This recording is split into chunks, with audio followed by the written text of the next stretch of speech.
Hello everyone, welcome to Let's Crack UPSC CSE English. In today's NCERT marathon session, we'll continue our previous NCERT for class 8, Social and Political Life, where in the last lecture we have covered Unit 1. Now we'll continue with the remaining topics in today's session. So friends, it's my pleasure to welcome you all on Unacademy, India's largest learning platform, where you will get unlimited access for live and recorded classes, daily live lectures, structured courses, and live test to evaluate yourself during the preparation. Yes, we 100 plus top educators will guide you throughout the preparation. It's me, Rushikesh Inamdar, guiding UPSC aspirants from last 8 years. You can follow me on Unacademy and you can join our Telegram group using this link. Yes, so you can use this link to join our Telegram group and you can follow me on Unacademy. Yes friends, those are where polity, governance and international relations, geography, science and technology, history, Indian economy, art and culture, and many more. Yes, so from this 15,000 plus courses, you can choose any one of the course to start your preparation for UPSC CSE. So friends, hurry up and start your preparation. Yes, those aspirants are looking for paid courses. We have Plus and Iconic subscription, where you will get 10% discount using referral code RBI Live. Yes. So those aspirants are planning to start their preparation with our paid courses. We have Plus and Iconic subscription. Yes, those aspirants are planning to start their preparation after their 12th, or those aspirants are pursuing their graduation. My suggestion to all those aspirants to start their preparation with our Iconic subscription, where along with these plus course features you will get personal guidance and experts guidelines, so will help you to prepare strategy and study plan for you.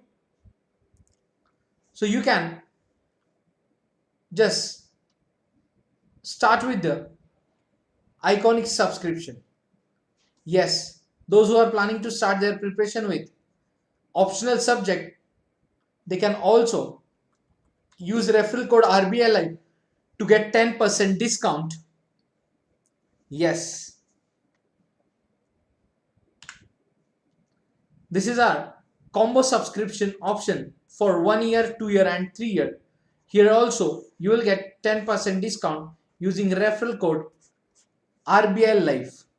So those aspirants are looking for general studies plus optional subject in their subscription, they can opt for this combo subscription. Yes, here also you will get 10% discount. So it's to you, like you can choose duration for 1 year, 2 year or 3 years.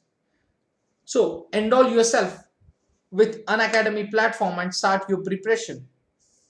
Yes, we are providing free test series for aspirants, those who are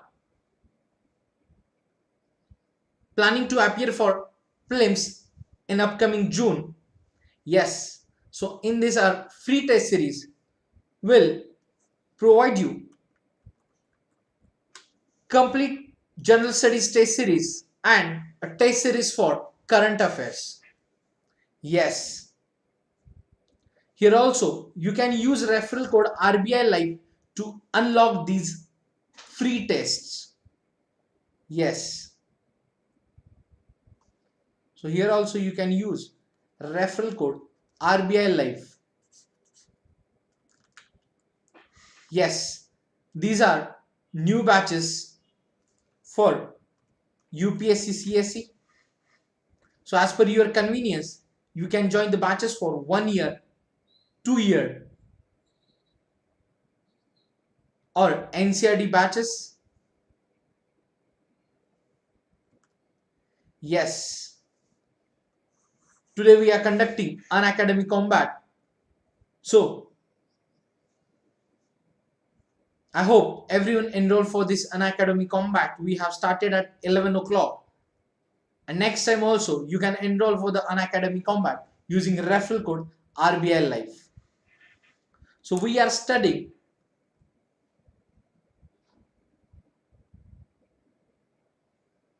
in these marathon sessions NCERT of 8th standard social and political life. Yes, part 3. So in our second part of 8th standard NCERT, we have covered first unit. Yes. So in the last lecture, we have covered the Indian Constitution and secularism. Yes, friends. So in today's session, we'll continue with the unit 2 of this NCERT, Parliament and the making of laws. Yes, where we'll see why do we need a parliament, then understanding laws. Yes,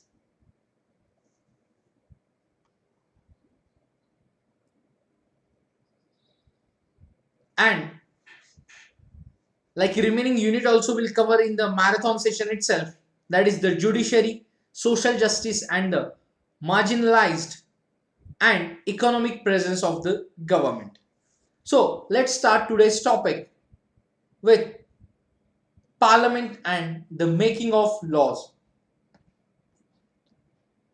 Yes, we have covered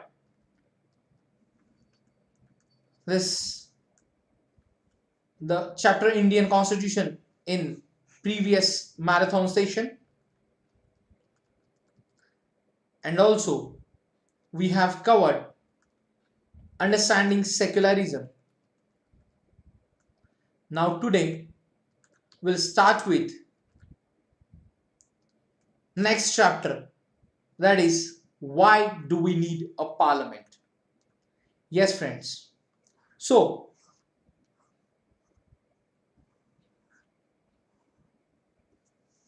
we in India pride ourselves on being a democracy.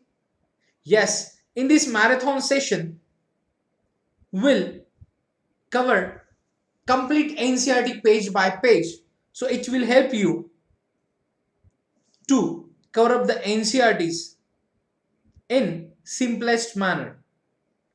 Yes, so why do we need a parliament? So we in India pride ourselves on being a democracy.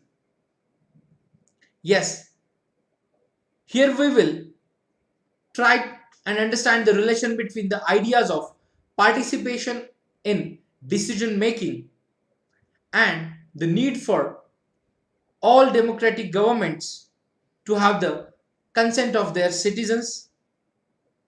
Yes, it is these elements that together make us a democracy, and this is best expressed in the institution of the parliament.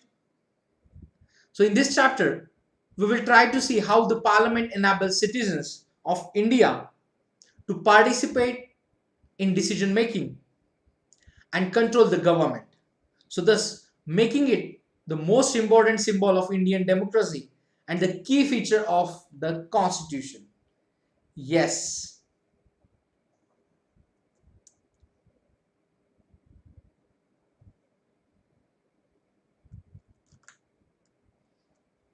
Now, why should people decide? Yes.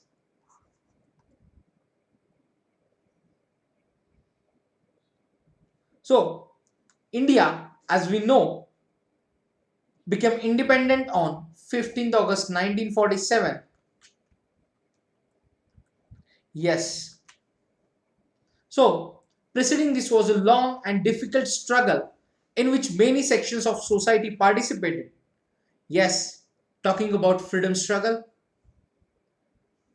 Yes, so people from various backgrounds joined the struggle and they were inspired by the ideas of freedom, equality, and participation in decision making.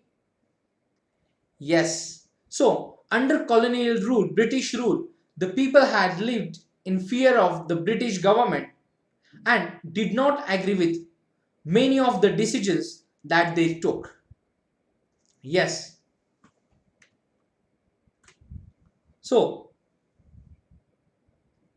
they faced grave danger if they tried to criticize the decisions, and the freedom movement changed this situation.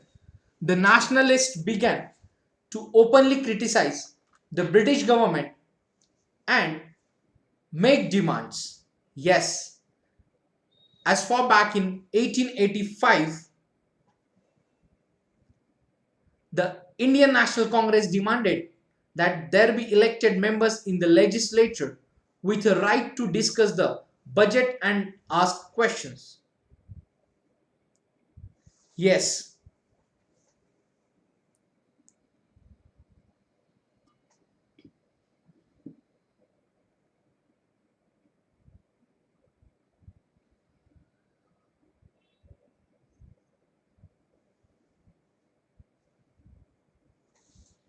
I hope now it's visible to you all.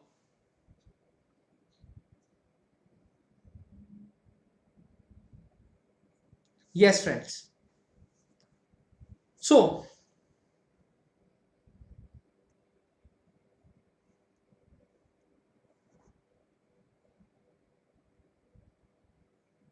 the nationalists began to openly criticize the British government and make demands.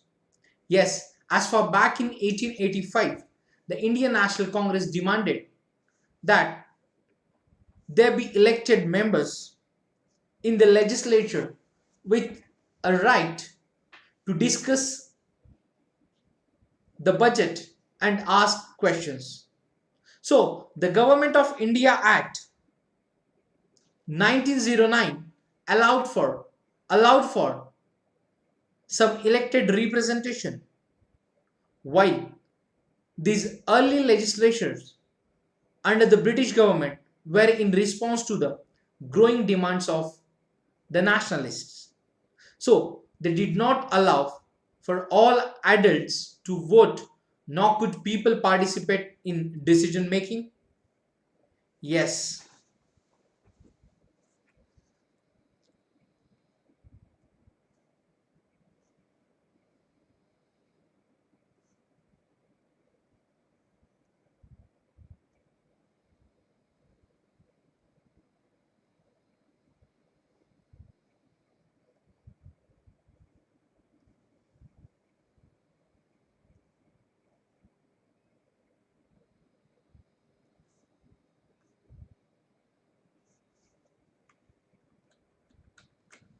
So, as we have covered in chapter 1, the experience of colonial rule as well as the participation of different people in the struggle for freedom left little doubt in the minds of nationalists.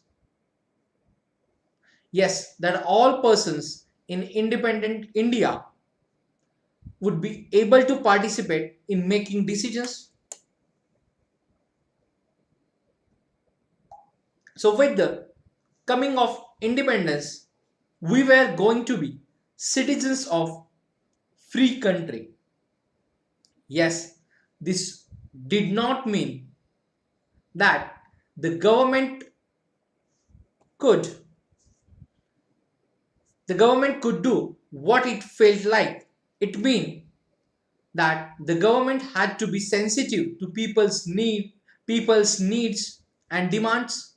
Yes, the dreams and aspirations of the freedom struggle were made concrete in the Constitution of Independent India that laid down the principle of universal adult franchise, that is, that all adult citizens of the country have the right to vote.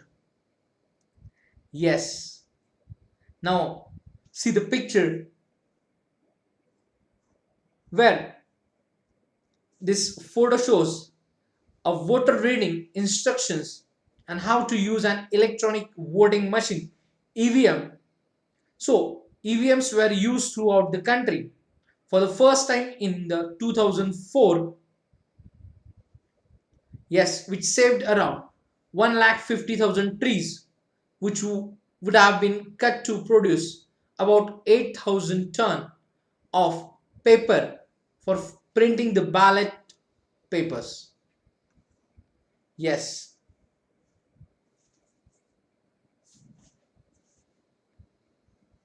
So in this picture, an senior citizen that is elected reading instructions for using the EVM. Yes.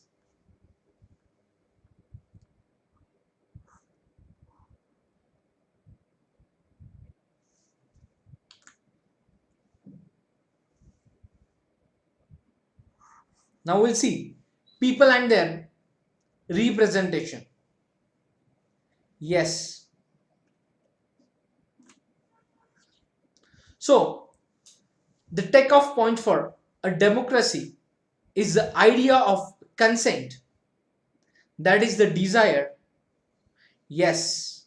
So approval and participation of people.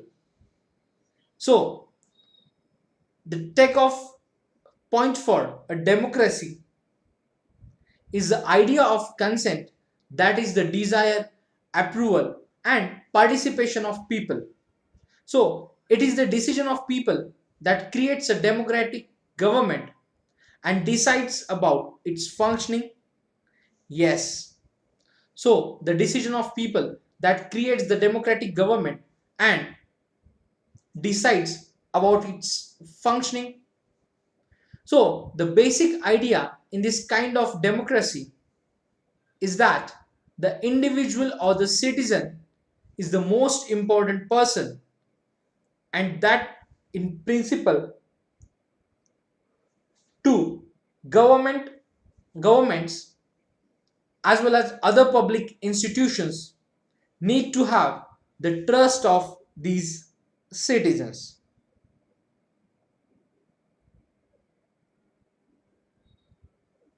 Yes. So how does the individual give approval to the government?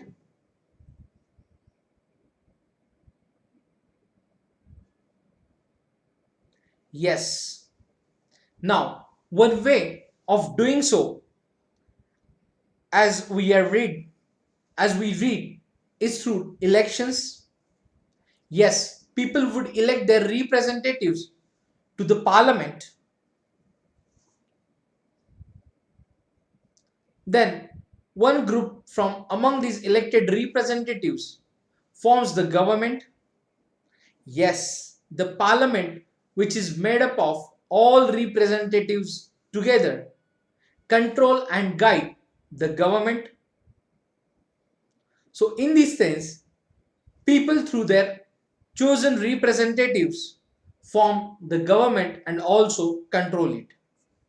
Yes.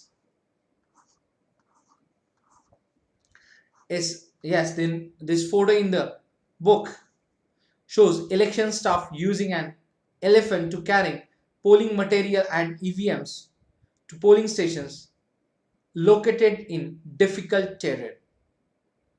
Yes. So the election, that is general election in India, is like festival of nation where all citizens or eligible citizens are participating in election process. Yes. So people and their representatives. Yes. So the people take off point for a democracy is the idea of consent, that is the desire, approval and participation of people.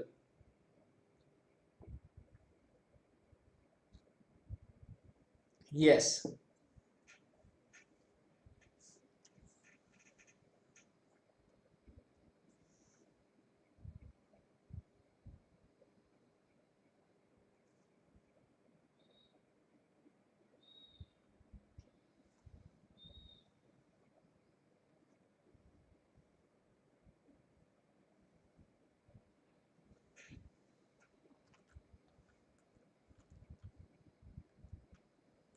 So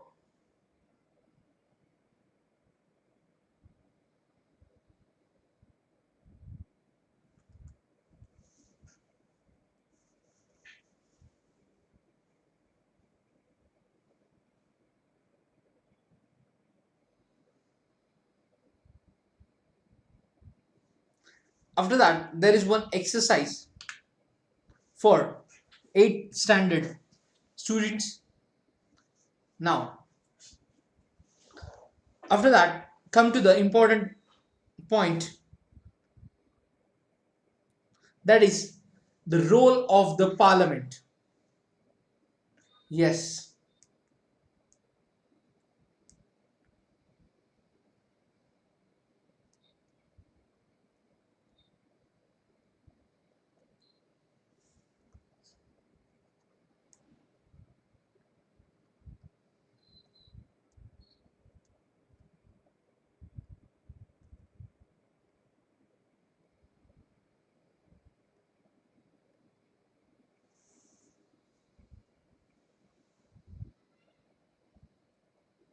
Yes.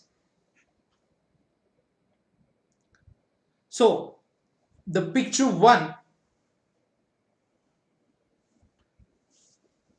where the parliament of India, that is Sansad, is a supreme lawmaking institution. It has two houses, the upper house and lower house, that is the Rajya Sabha and the Lok Sabha. Yes. The picture 2nd shows the Rajya Sabha, that is Council of States, with a total strength of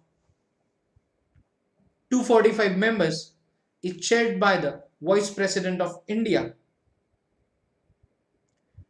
And third picture describes lower house, that is Lok Sabha, also known as House of the People, with the total membership of 545, and is presided over by the speaker. Yes. So in this picture 1 is the parliament, picture 2nd Rajya Sabha, and picture 3 is the Lok Sabha. Now we'll see the role of the government. Yes. Now before that we'll see the role of the parliament. So created after 1947, the Indian parliament is an expression of the faith that the people of India have.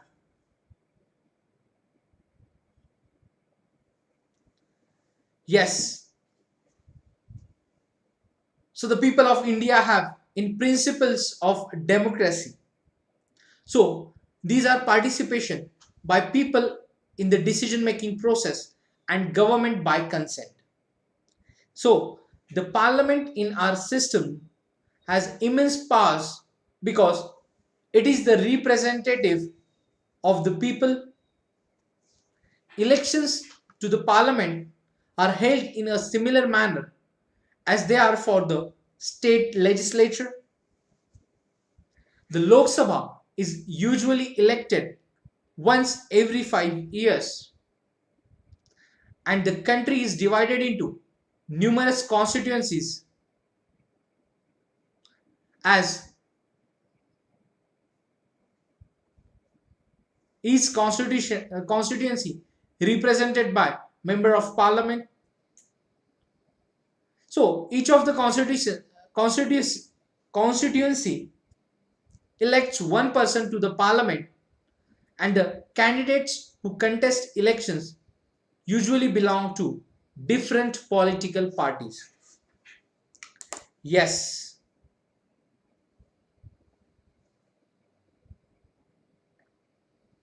So the country is divided into numerous constituencies. Each of these constituencies elects one person to the parliament, and the candidates who contest elections usually belong to a different political parties.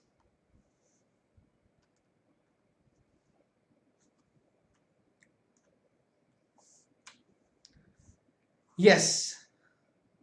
Now, with the help of this table, we'll understand the results of the 17th Lok Sabha elections. Yes, May 2019. May 2019. Yes. So,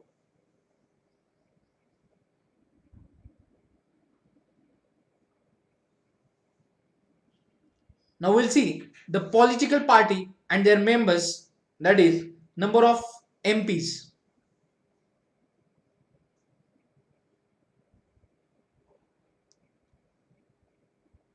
Yes.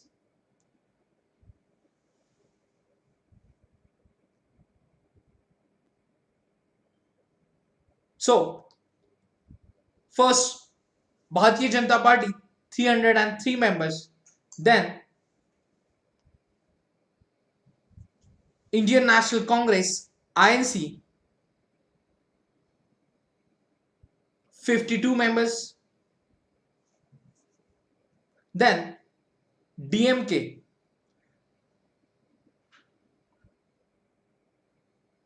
Dravida Munnetra Kazhagam, DMK, has 24 members. Then All India Trinamool Congress, AITC, 22 members. Yes. Yuvajana Shramika Raitu Congress Party, YSRCP, 22 members. Shiv Sena, 18 members. Janata Dal United, JDU, 16 members. Biju Janata Dal, BJD, 12 members. Bahujan Samaj Party, BSP, 10 members. Telangana Rashtra Samiti, TRS, 9 members. We are talking about these members of parliament. Yes, in the Lok Sabha.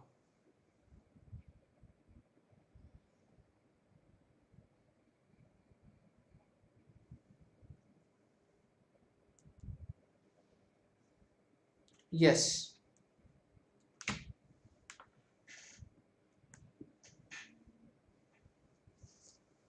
Lok Janashakti Party, LJSP, 5 members. Then Samajwadi Party, 5 members. Independents, 4.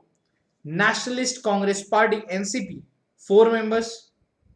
Communist Party of India, Marxist CPI-M,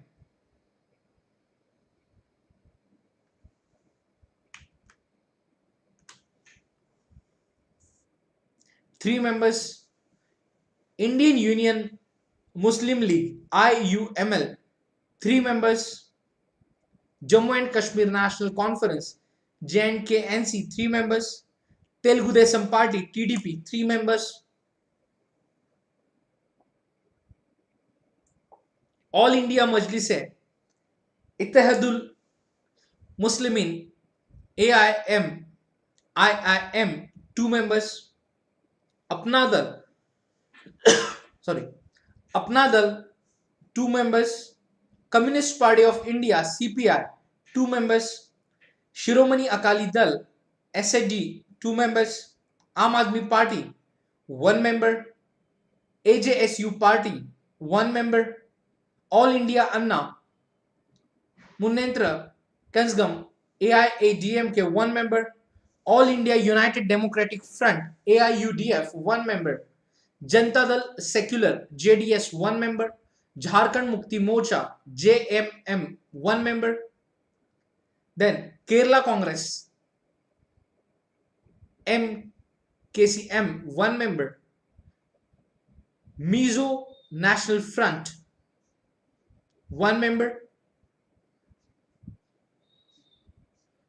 Naga People's Front NPF 1 member, National People's Party NPP 1 member, Nationalist Democratic Progressive Party PDPP 1 member, Rashtriya Loktantrik Party RLP 1 member, Revolutionary Socialist Party RSP 1 member, Sikkim Krantikari Morcha 1 member, Vidyulatai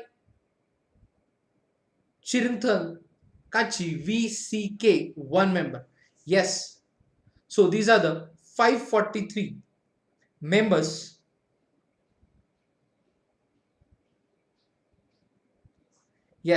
in Lok Sabha. So these are the list as per the recent 17th Lok Sabha elections was conducted in 2019.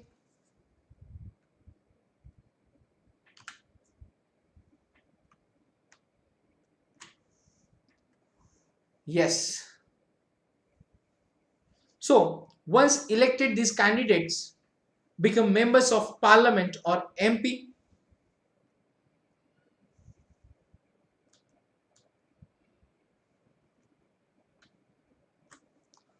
So the Lok Sabha is usually elected once every 5 years.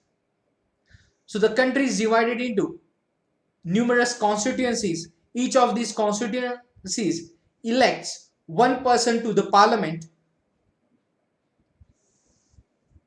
and the candidates who contest elections usually belong to different political parties.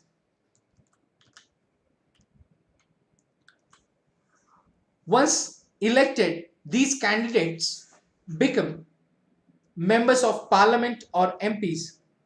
Yes, so these MPs together make up the parliament, and once elections to the parliament have taken place, the parliament needs to perform various functions like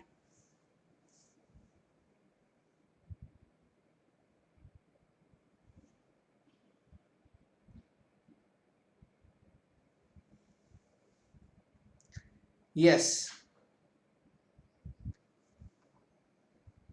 to select the national government. First function. So Parliament of India consists of the President, the Rajya Sabha and the Lok Sabha. So after the Lok Sabha elections, a list is prepared showing how many MPs belong to each political party. For a political party to form the government, and they must have a majority of elected MPs. Yes, since there are 543 elected members in Lok Sabha, to have a majority,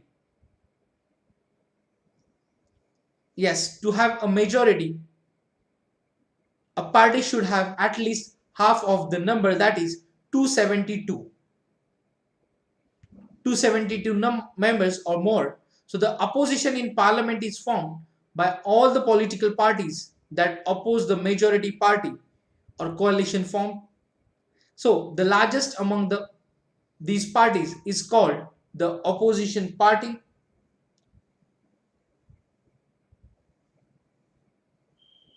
Yes. So after the election, the elected candidates become members of parliament, that is MPs, and these MPs together make up the parliament. Once elections to the parliament have taken place, the parliament needs to perform various functions. So first is to select the national government, where Parliament of India consists of the President, the Rajya Sabha and Lok Sabha. So after the Lok Sabha elections, a list is prepared showing how many MPs belong to each political party. Yes, for a political party to form the government, they must have a majority of elected member of parliaments. So there are 543 elected members in Lok Sabha. So to have a majority, a party should have at least half the number, that is 272 members or more, to recognized as a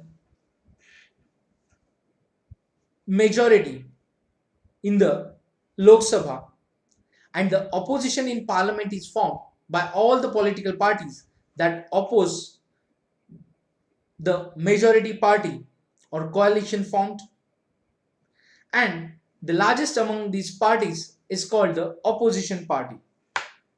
Yes. So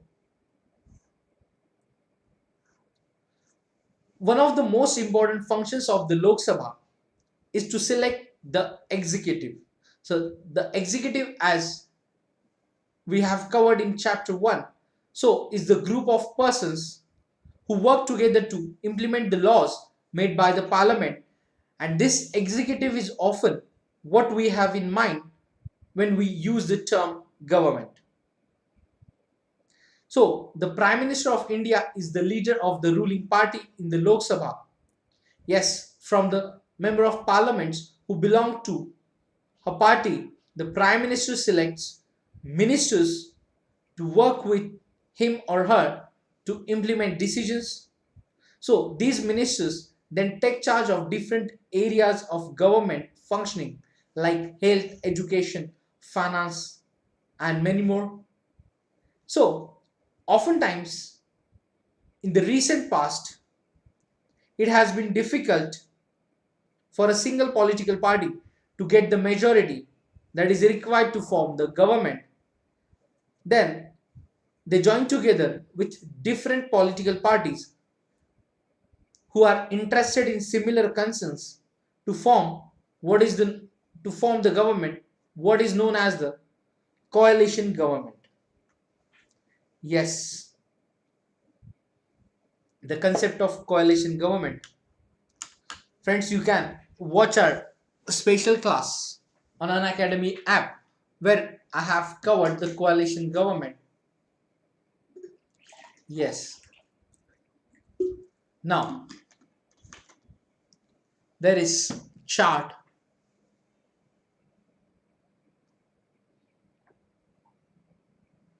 in the NCERT book which shows the results of the 15th Lok Sabha elections held in 2009. Yes. So after the election, the parliament performs various functions in which to select the national government.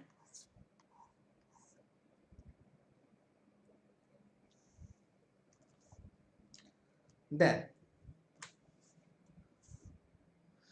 the Rajya Sabha functions primarily as the representative of the states of India in the parliament, and the Rajya Sabha can also initiate legislation, and a bill is required to pass through the Rajya Sabha in order to become a law. Yes,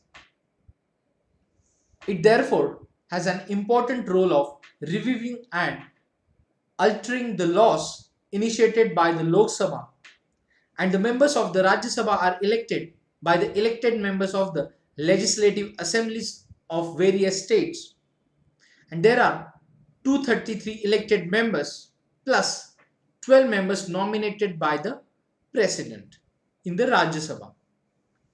Yes. Now, next function is to control, guide, and inform the government. Yes.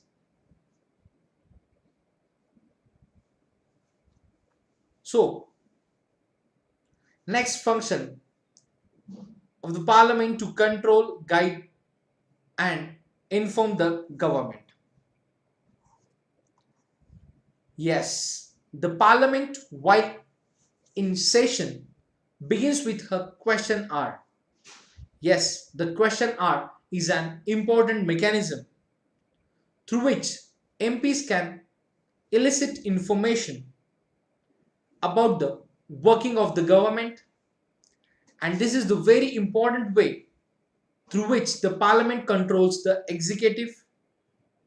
Yes, by asking questions, the government is altered to its shortcomings and also comes to know the opinion of the people through their representatives in the parliament. Yes, so asking questions of the government is a crucial task for every member of parliament, and the opposition parties play a critical role in the healthy functioning of a democracy, and they highlight drawbacks in various policies and programs of the government and mobilize popular support for their own policies. Yes.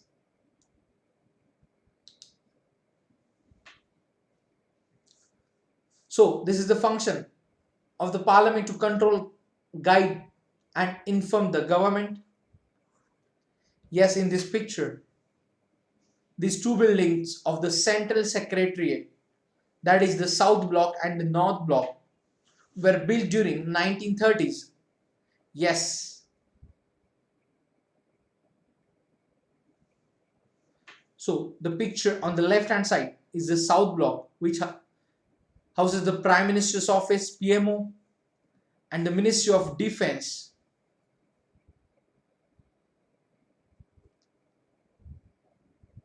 And the Ministry of External Affairs. And the North Block is the photo on the right, and this has the Ministry of Finance, the Ministry of Home Affairs. Yes, and the other ministries of the Union government are located in various buildings in New Delhi. Yes.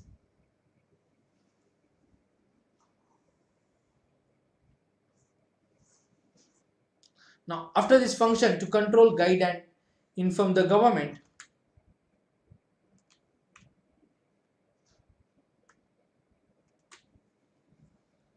the government gets valuable feedback and is kept on its toes by the question asked by the member of parliaments. In addition, in all matters dealing with finances, the parliament's approval is crucial for the government. Yes, this is one of the several ways in which the parliament controls, guides and informs the government. Yes, the member of parliaments are representatives of the people, have a central role in controlling, guiding and informing parliament, and this is a key aspect of the functioning of Indian democracy. Yes, the government gets valuable feedback and is kept on its toes by the questions asked by the member of parliaments. So in addition, in all matters dealing with finances, the parliament's approval is crucial for the government, and this is one of the several ways in which the parliament controls, guides and informs the government. Yes, the MPs as representatives of the people have a central role in controlling, guiding and informing parliament, and this is a key aspect of the functioning of Indian democracy. Yes. So even you can read the example of question asked in the parliament, which is given on the page number 38 of new NCERT. Yes, friends. Now, next function is lawmaking. Yes. So lawmaking is the significant function of parliament. Yes, so we will discuss this function in detail. Now, next question is that who are the people in parliament? Yes, so parliament now has more and more people from different backgrounds. For example, there are more rural members as also members from many regional parties, groups, and peoples that were till now unrepresented are beginning to get elected to parliament. Yes, there has also been an increase in political participation from the Dalits and backward classes. Yes, let us look at the following table that shows the percentage of the population who voted in Lok Sabha elections in different years. Yes, this is the voter turnout in the general election. Yes, so in the first Lok Sabha elections was conducted in 1951-52, there were 61.16% voters cast their vote. In the fourth Lok Sabha in 1967, 61.33. In fifth Lok Sabha, election was conducted for the fifth Lok Sabha election was conducted in 1971, where 55.29 voters participated in the election. Then sixth Lok Sabha in 1977, where 60.49 turnout of voters. Then eighth Lok Sabha was conducted in 1984 to 85, where 64.01% turnout of voters.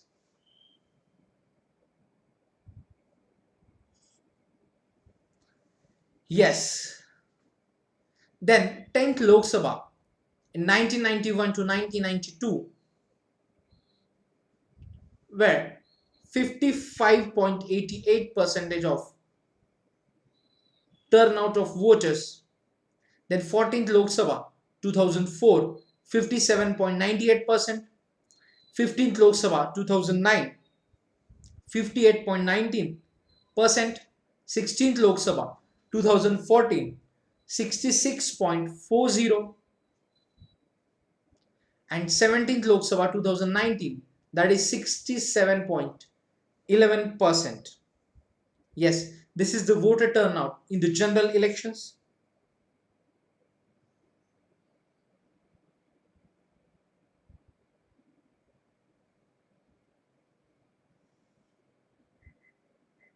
Yes. So it has been observed that representative democracy cannot produce a perfect reflection of society. So there is a realization that when interests and experiences separate us, it is important to ensure that communities that have been historically marginalized are given adequate representation. Yes, with this in mind, some seats are reserved in parliament for scheduled castes, scheduled tribes. Yes, this has been done so that the member of parliaments elected from these constituencies will be familiar with and can represent Dalit and Adivasi interests in parliament.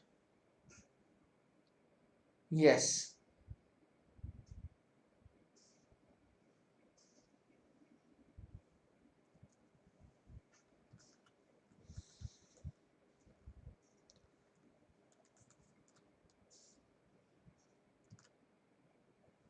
So similarly, it has more recently been suggested that there should be reservation of seats for women. Yes, this issue is still being debated. 60 years ago, only 4% of member of parliaments were women, and today it is just above 11%. Yes, this is a small share when you consider the fact that half the population are women. Yes, it is issues of this kind that force the country to ask certain difficult and often unresolved questions about whether our democratic system is representative enough. So, the fact that we can ask these questions and are working towards answers is a reflection of the strength and the faith that people in India have in democratic form of government. Yes, it is issues of this kind that force the country to ask certain difficult and often unresolved questions about whether our democratic system is representative enough. The fact that we can ask these questions and are working towards answers is a reflection of the strength and the faith that people in India have in a democratic form of government. Yes,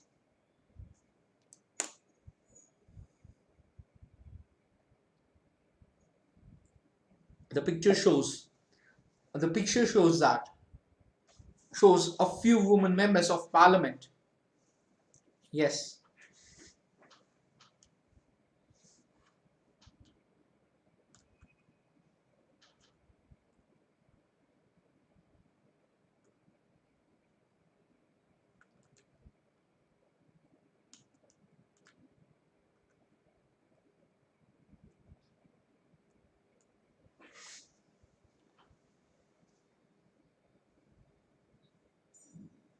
yes.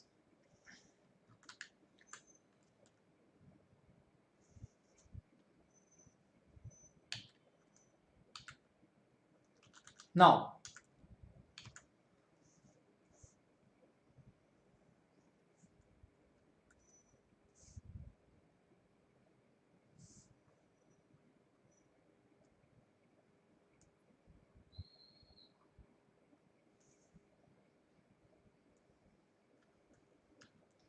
after the election,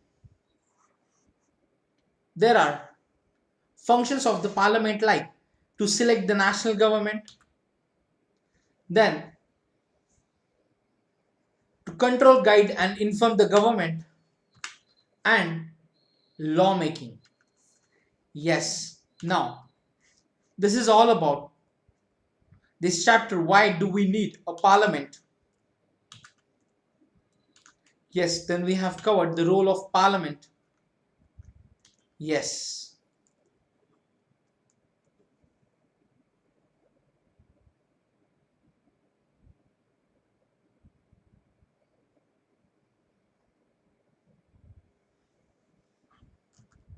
now we'll start next chapter, that is understanding laws. Yes, so as we have studied important function of the parliament is making law.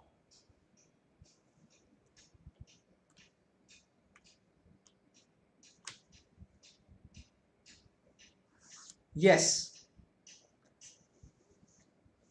yes, you may be familiar with some laws such as those that specify the age of marriage, the age at which a person can vote, and perhaps even the laws dealing with buying and selling of property.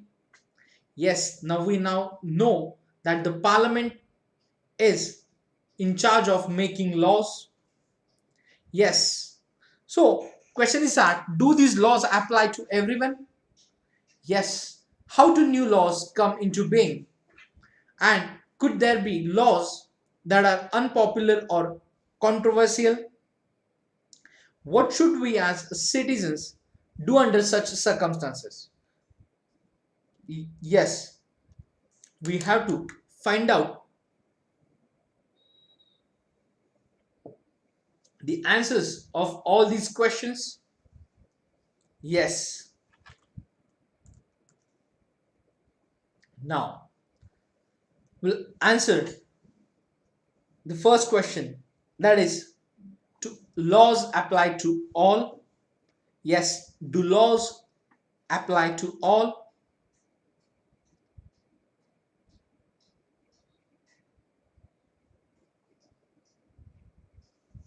So here is the question given for the exercise.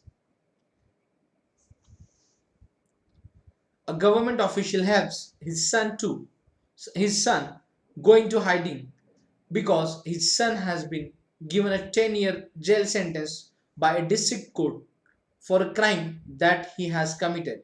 So, do you think that the government official's action were right? And should his son be exempted from the law just because his father is economically and politically powerful? Yes. Now this is the question. I hope everyone understand the situation. So now we'll see, do laws apply to all? So in this, the above is a clear case of the violation of law where a son of government official has committed crime. Yes, so the situation is clear case of the violation of laws. Yes, so members of the Constituent Assembly were agreed there should be no arbitrary exercise of power in independent India. So they therefore instituted several provisions in the Constitution that would establish the rule of law. Yes, the most important of these was that all persons in independent India are equal before the law.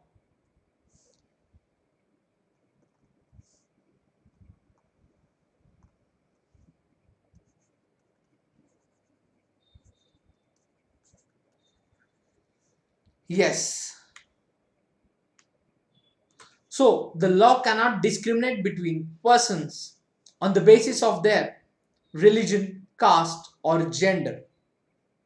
Yes. So what the rule of law means is that all laws apply equally to all citizens of the country and no one can be above the law. Yes. So neither a government official nor a wealthy person nor even the president of the country is above the law. Yes. Any crime or violation of law has a specific punishment as well as a process through which the guilt of the person has to be established. Yes, but was it always like this? So we'll see.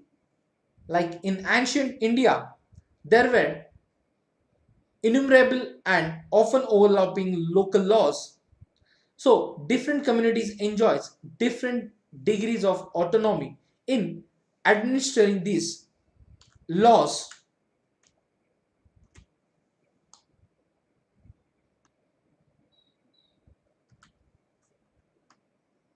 Yes. So they're enjoying. So different communities enjoy different degrees of autonomy in administering these laws during or among their own.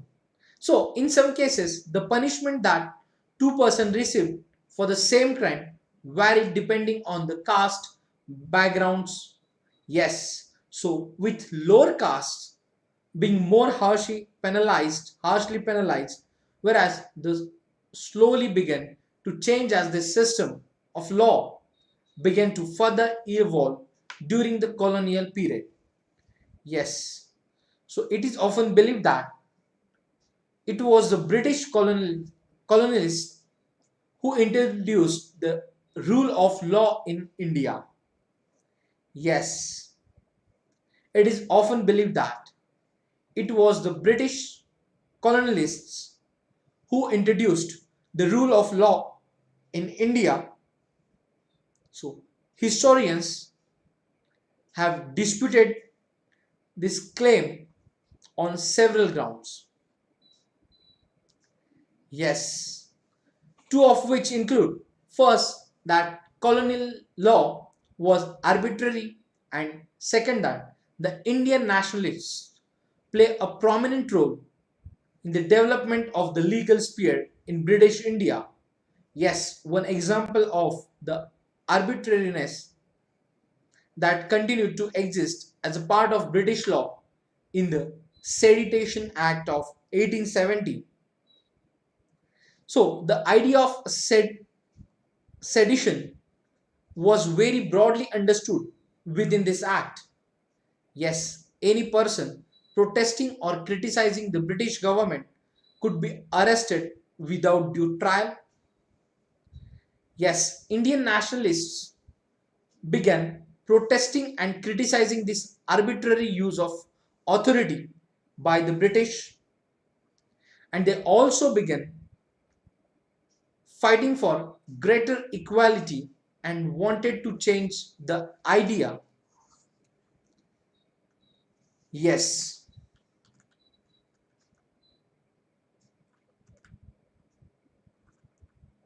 So they also began fighting to greater equality and wanted to change the idea of law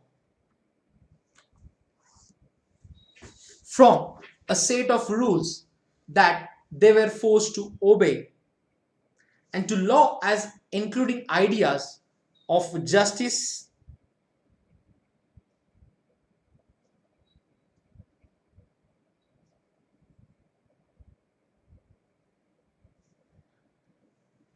Yes.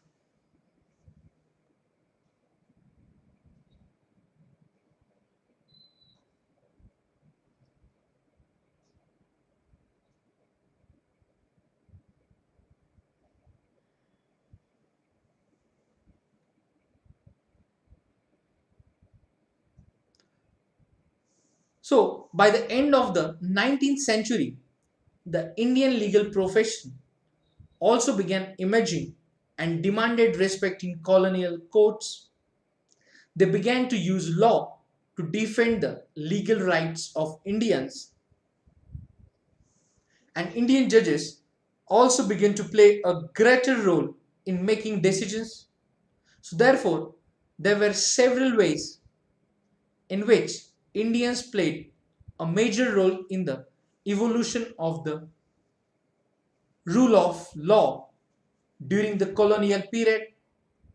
Yes, so with the adoption of the constitution, this document served as the foundation on which our representatives began making laws for the country. Yes, so with the adoption of the constitution,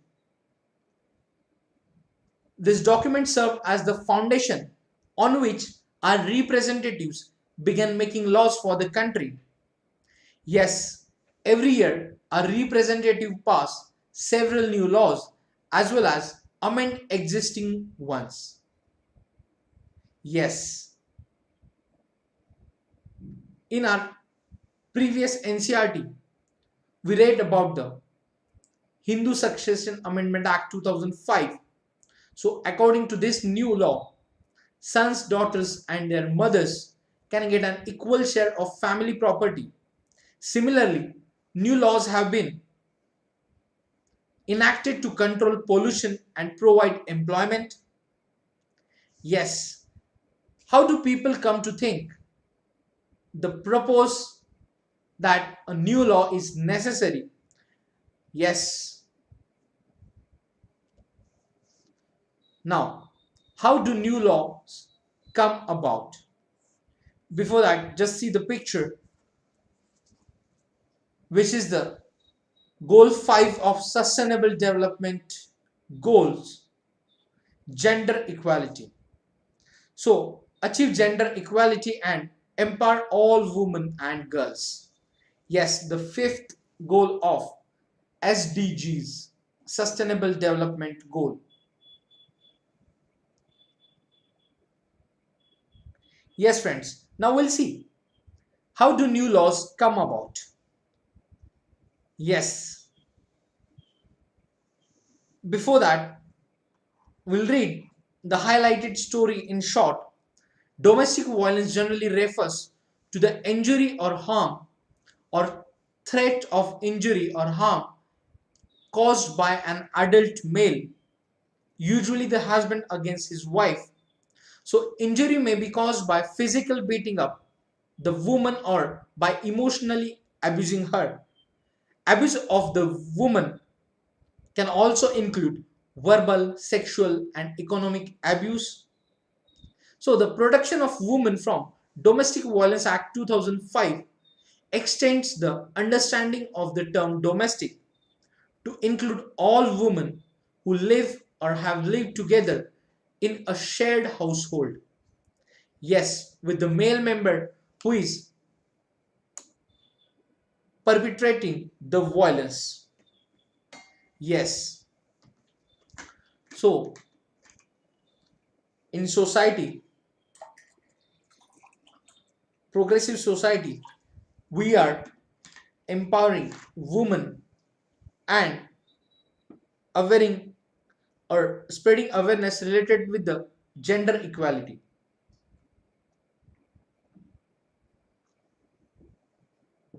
Now, we'll see how do new laws come about.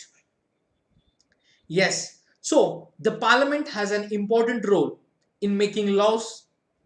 So there are many ways through which this takes place, and it is often different groups in society that raise the need for a particular law.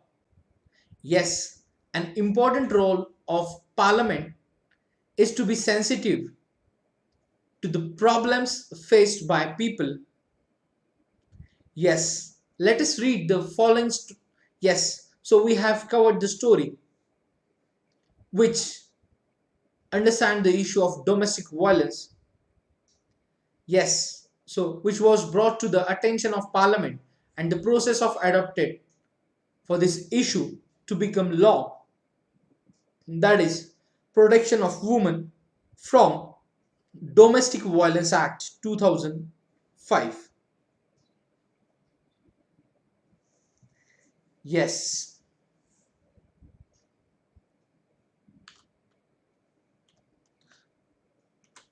Now you can read the story when you will get idle time.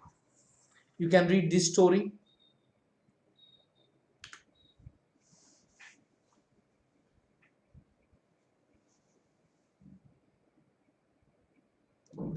Now here we'll just have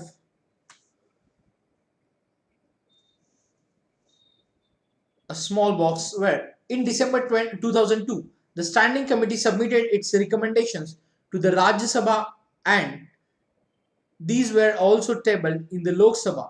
The committee's report accepted most the demands of the women's group, and finally a new bill was reintroduced in Parliament in 2005. After being passed in both houses of Parliament, it was sent to the President for his assent, and the Protection of Women from Domestic Violence Act came into effect in 2006. Yes.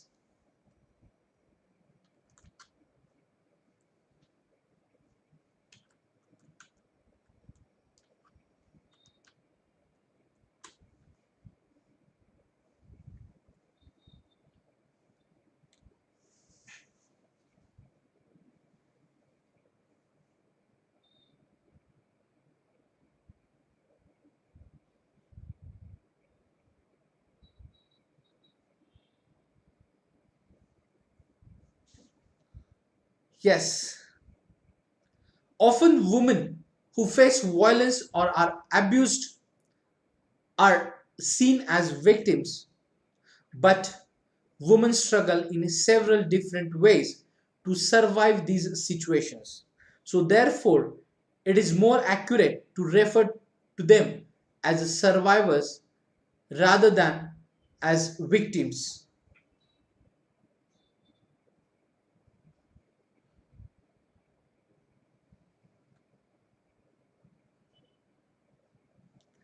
Yes,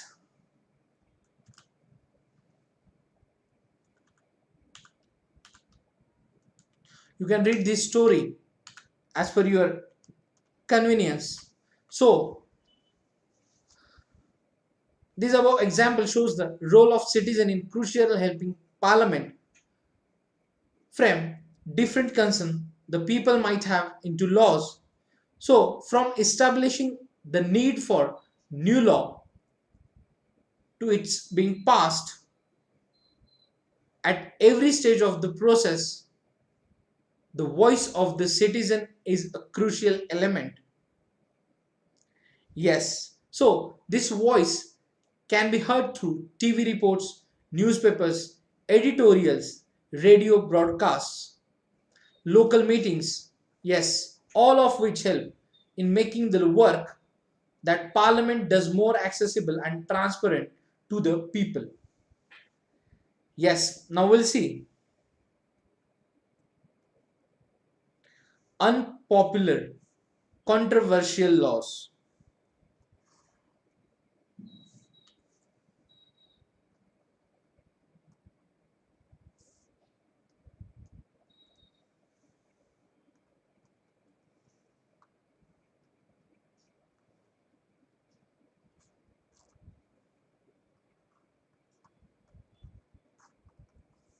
Yes,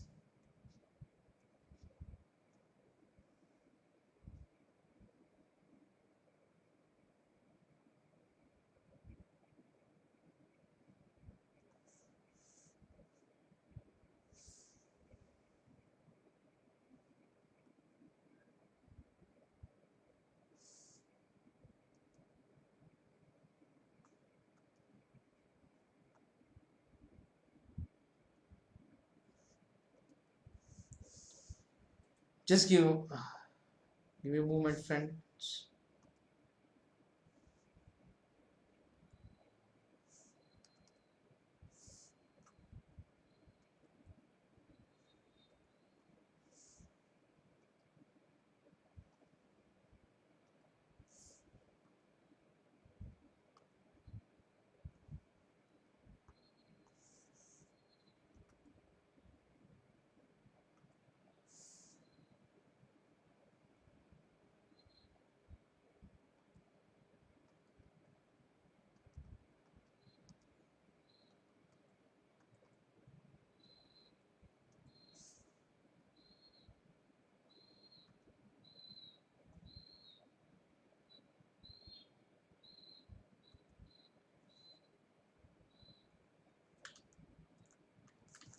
Yes, now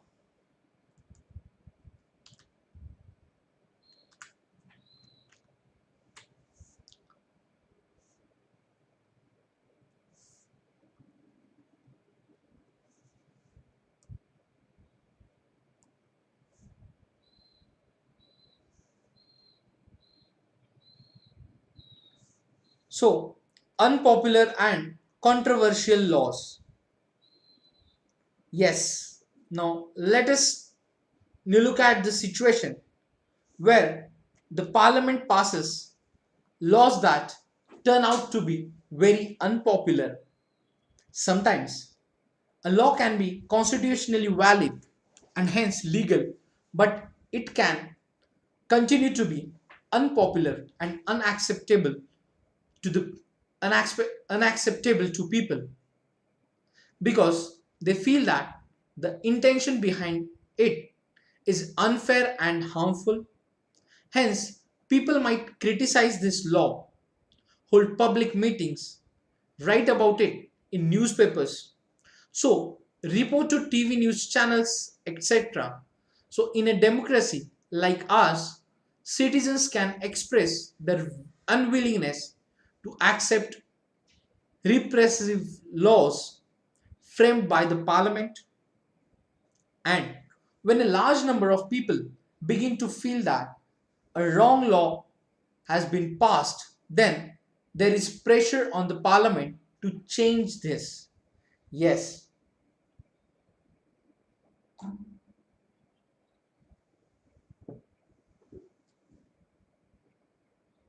Now we'll see the unpopular and controversial laws. Yes. So the situation where the parliament passes laws that turn out to be very unpopular. Sometimes a law can be constitutionally valid and hence legal, but it can continue to be unpopular and unacceptable to people.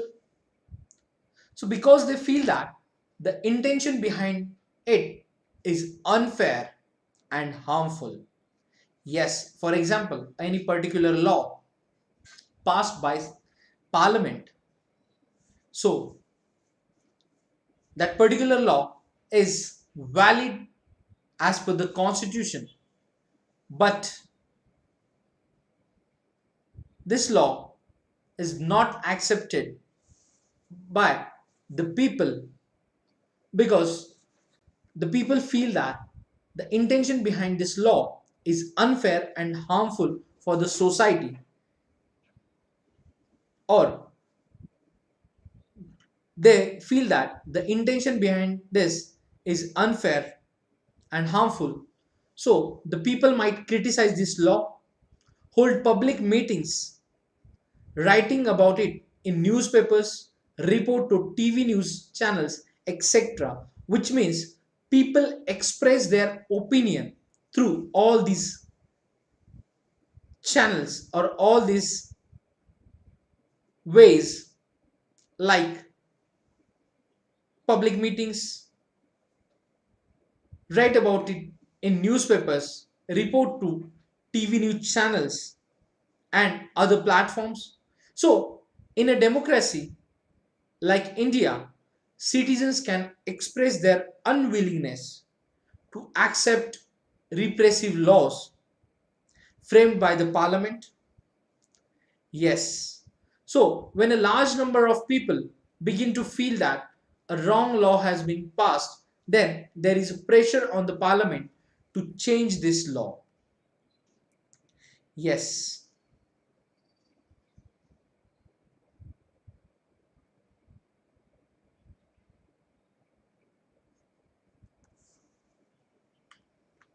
For example, various municipal laws on the use of space within municipal limits often make hawking and street vending illegal. So, no one will dispute the necessity for some rules to keep the public space open so that people can walk on the pavements easily.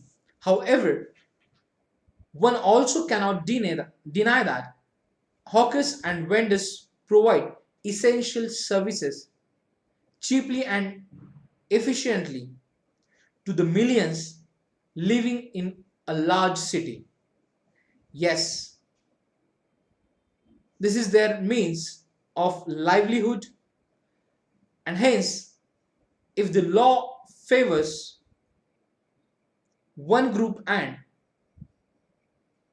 disregards the other, it will be controversial and lead to conflict. Yes, so people who think that the law is not fair can approach the court to decide on the issue, and the court has the power to modify or cancel laws if it is finds that they don't add it to the constitution. Yes, so the court has the power to modify or cancel laws if it finds that they don't adhere to the constitution. Yes.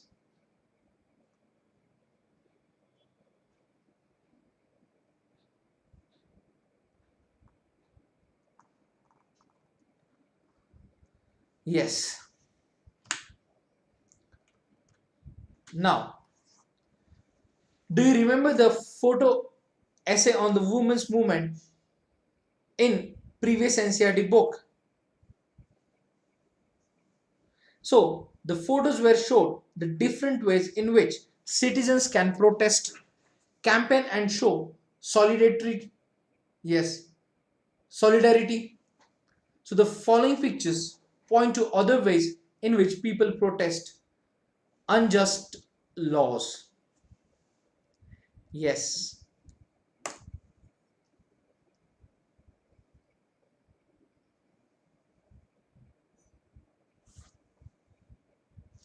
So, three forms of protest. So, picture 1, 2, 3. So, we need to remember that our role as a citizen does not end with electing our representatives. Rather, it is then that we begin to use newspapers and the media to carefully chart the work that is being done by our member of parliaments and criticize their actions when we feel it is required. Yes, thus, what we should bear in mind is that it is the extent, involvement, and enthusiasm of the people that helps Parliament perform its representative functions properly. Yes.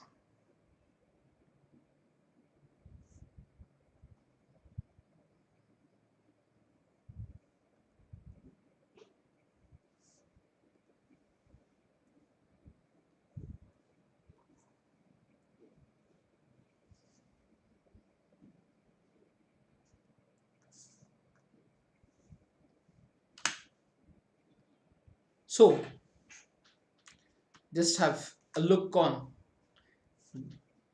glossary. Criticize evolution, sedition, repressive.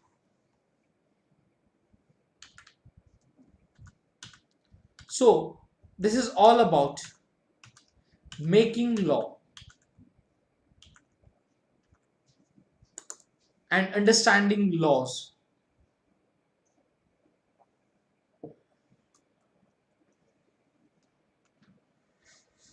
Yes, friends.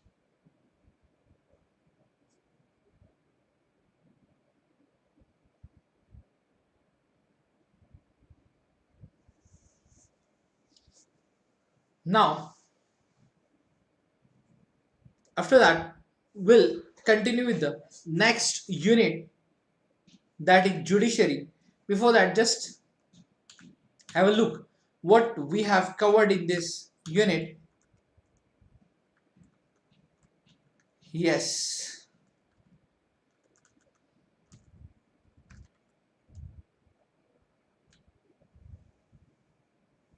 the unit is parliament and the making of laws, where we have covered what do we need a parliament. So our country pride ourselves on being a democracy. Yes, then we have covered what should people decide. Yes, the nationalists begin to openly criticize the British government and make demands as far back as 1885. Yes, and the National Indian Congress demanded that there be elected member in the legislature with a right to discuss the budget and ask questions. Yes, this is the historical connection of the lawmaking process in our country. Yes, we have covered what should people decide. Then people and their representatives. Yes, people and their representatives.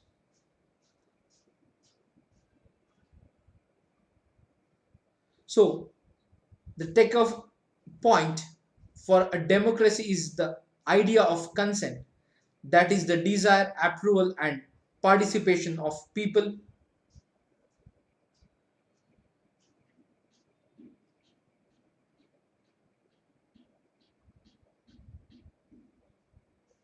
So the parliament, which is made up of all representatives together, controls, guides the government.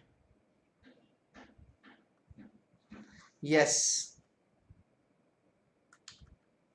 Then we have covered the role of the parliament. Yes, to select the national government, to control, guide, and inform the government, and lawmaking. Yes. Then we have studied about understanding laws. Yes.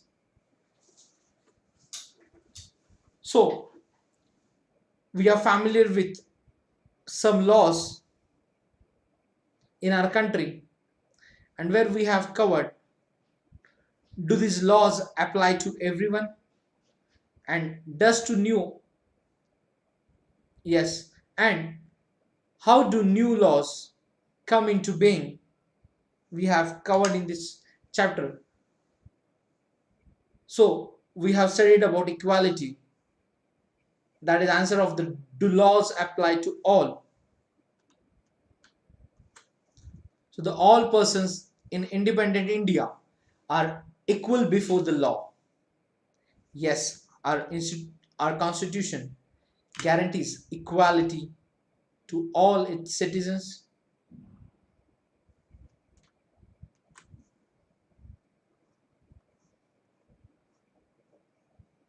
Yes.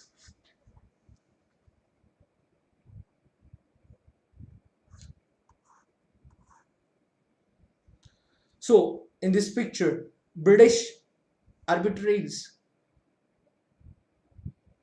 was the Rowlatt Act, which allowed the British government to imprison people without due trial. So Indian nationalists include Mahatma Gandhi were when in their opposition to the Rowlatt bills.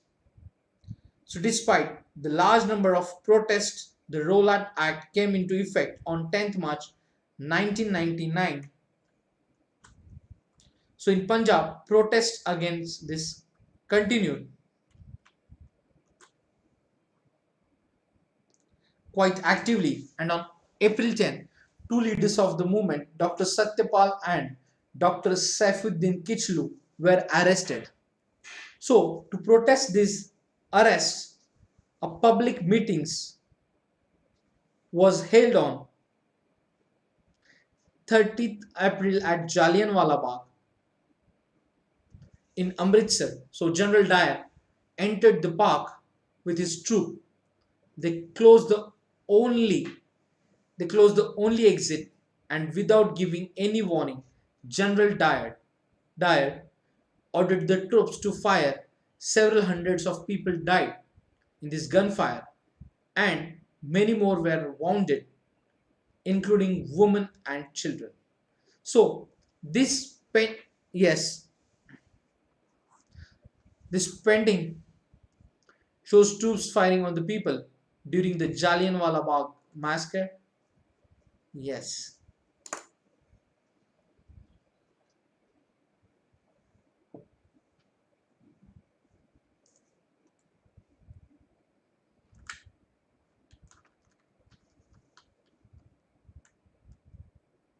Then we have studied about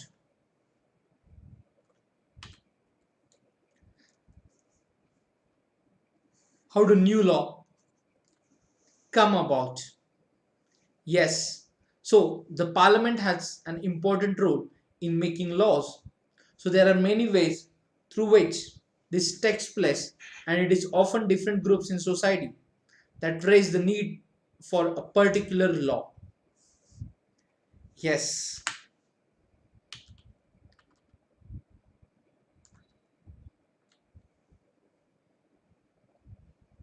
Then we have discussed about unpopular and controversial laws.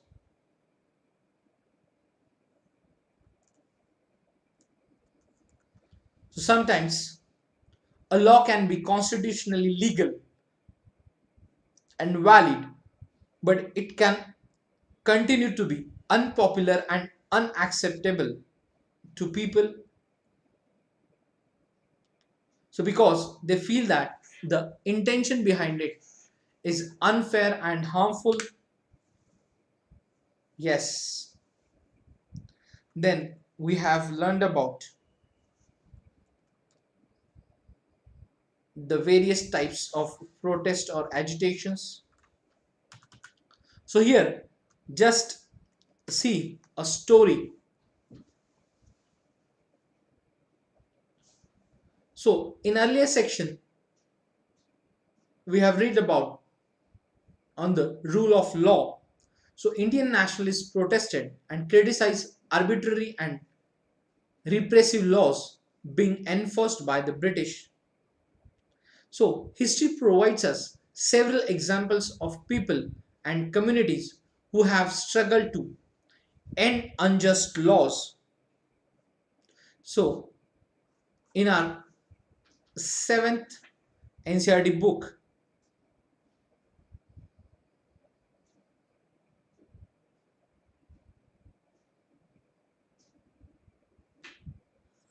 yes, in our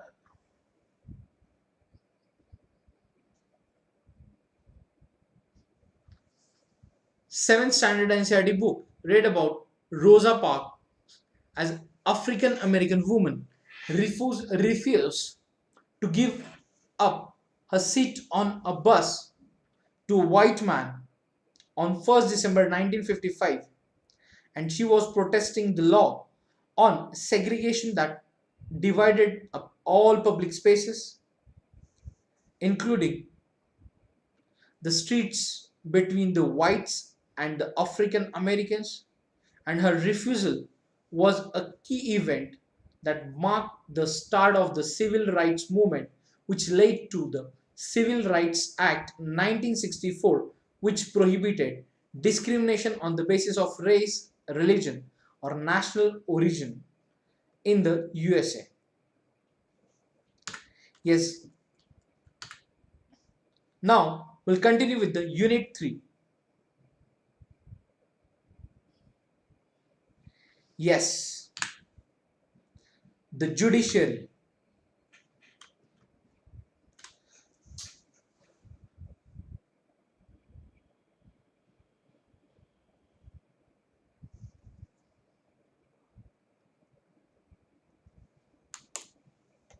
Yes, friends.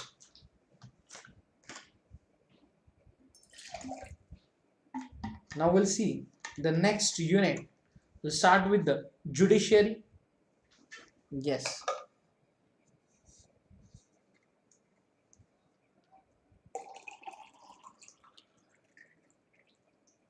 Yes, friends.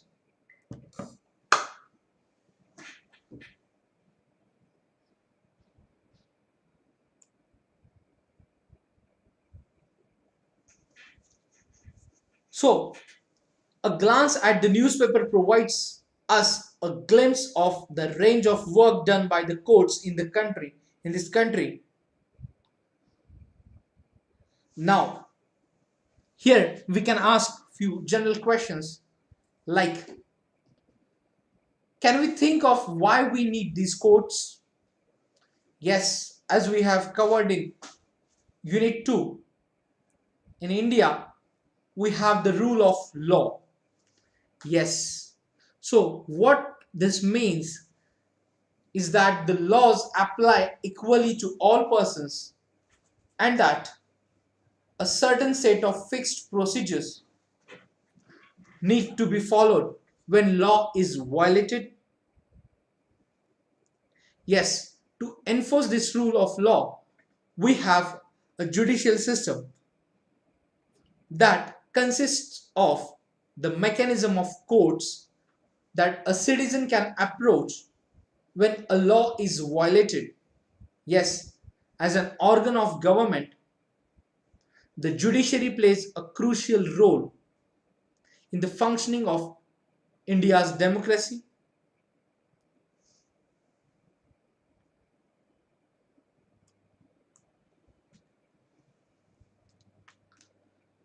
And it can play this role only because it is independent. Yes. So what does an independent judiciary mean? And is there any connection between the court in our area and the Supreme Court in New Delhi? Yes. So we will find the answers of these questions in this chapter. Yes.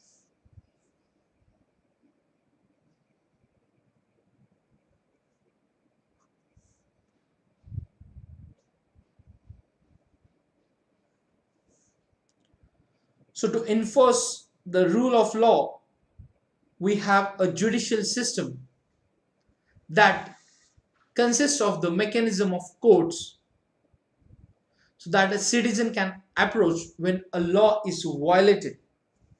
Yes.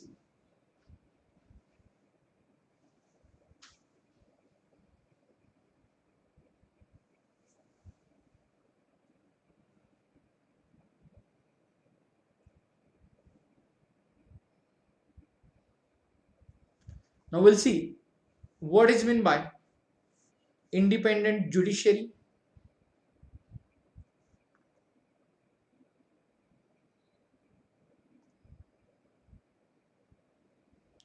So as an organ of government, the judiciary plays a crucial role in the functioning of India's democracy. Yes.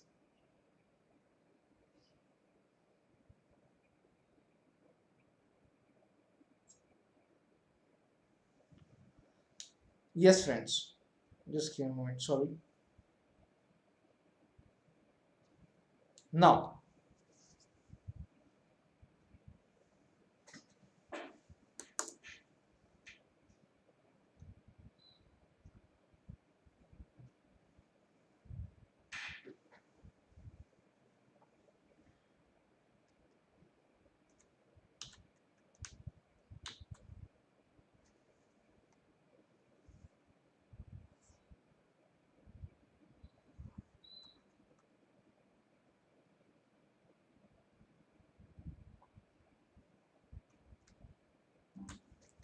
yes.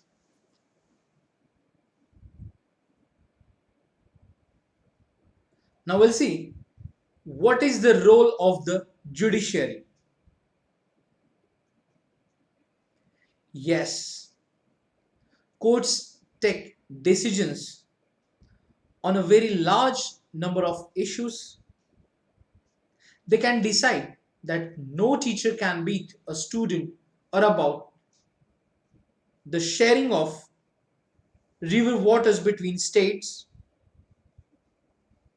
or they can punish people for particular crimes. So, if broadly speaking, the work that the judiciary does can be divided into various verticals like dispute resolution, judicial review, upholding the law and enforcing fundamental rights,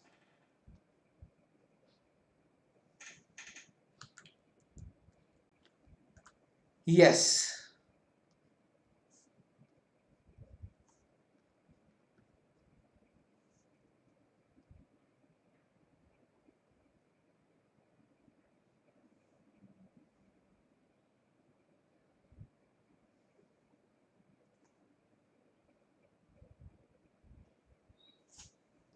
yes. Now we'll see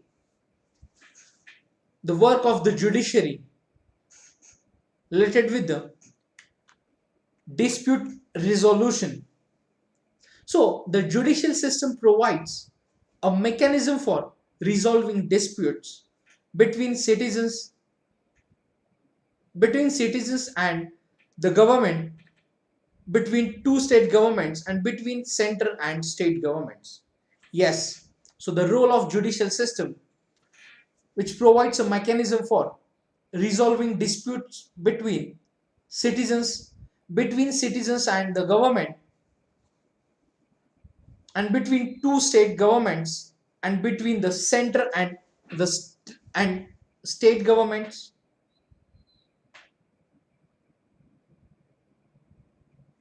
Yes. Second is judicial review. As the final interpreter of the Constitution, the judicial or judiciary also has the power to strike down particular laws passed by the parliament if it is believed that these are a violation of the basic structure of the Constitution. This is called judicial review. Yes, most important function we can say, or the feature, that is judicial review. So as we know, the final interpretation or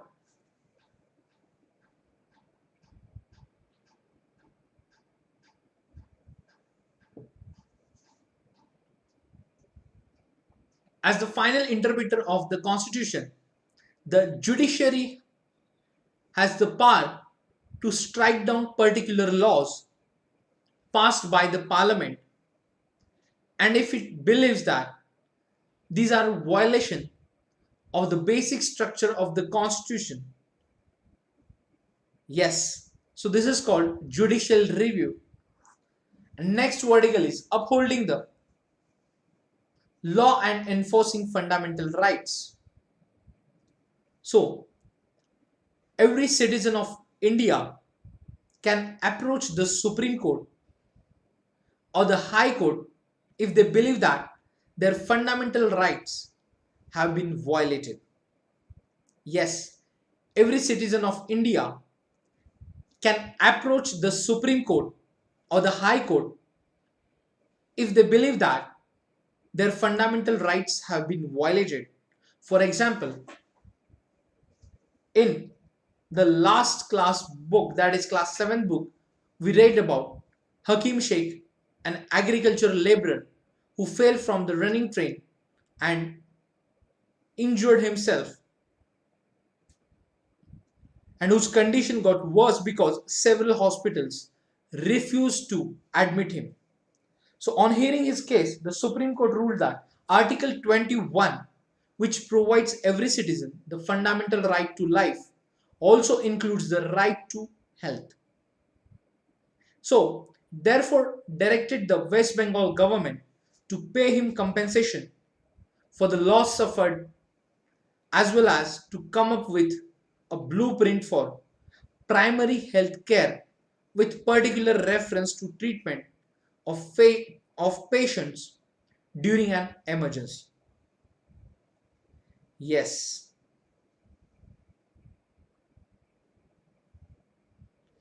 So this was the reference with the Paschim Banga Khet Mazdoor Samiti versus State of West Bengal 1996.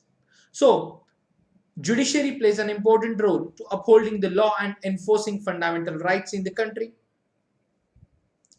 Yes, in the picture we can say, or you can see, the building of Supreme Court of India. So the Supreme Court was established on 26 January 1950, the day India became republic. Yes, like its predecessor, the Federal Court of India, between 1937 to 1949. It was earlier located the Chamber of Princes in the Parliament House. It moved to its present building on Mathura Road in New Delhi in 1958. Yes, the Supreme Court was established on 26 January 1950.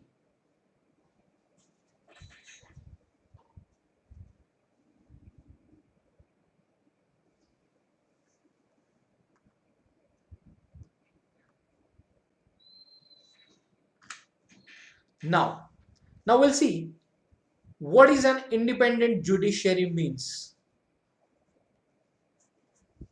Yes.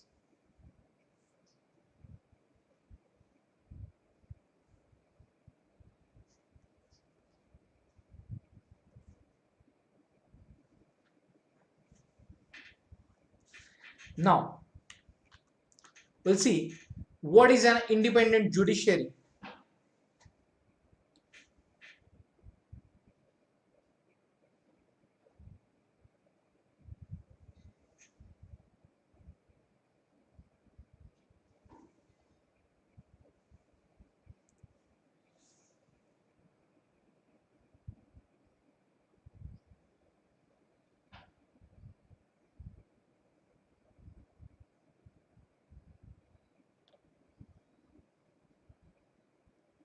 Yes, there is one query from aspirant. No, we are continuing this topic, that is judiciary. So now we'll see what is an independent judiciary. So imagine a situation in which a powerful politician has encroached on land belonging to your family.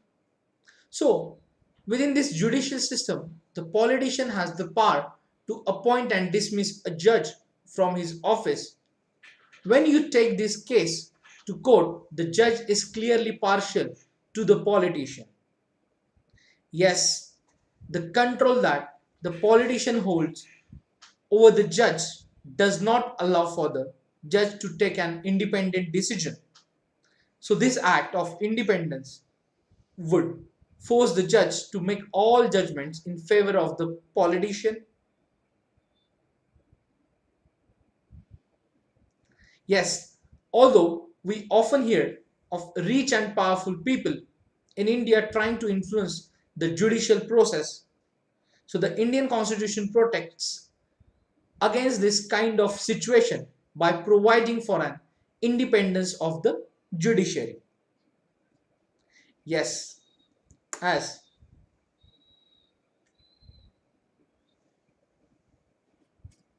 our constitution,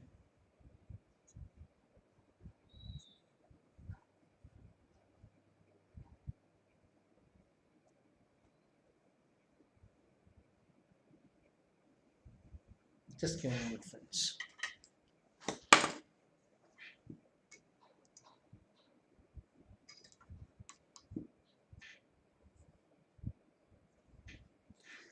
Yes, so our constitution is providing the feature of equality to all citizens. So Indian constitution protects again this kind of partial decisions by providing for the independence of the judiciary. So on the aspect of independence is the separation of powers.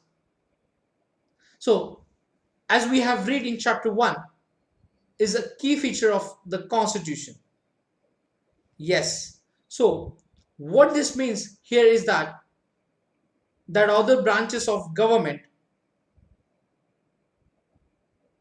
yes, so the legislature and the executive cannot interfere in the work of the judiciary, and the courts are not under the government and do not act on their behalf. Yes,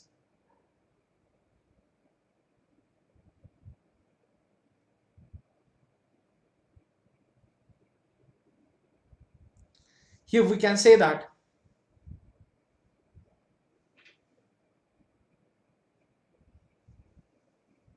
the courts are not under the government and do not act on their behalf. So for the separation to work, it is also crucial that all judges in the High Court as well as the Supreme Court are appointed with very little interference from these other branches of government. Yes, once appointed to this office, it is also very difficult to remove a judge.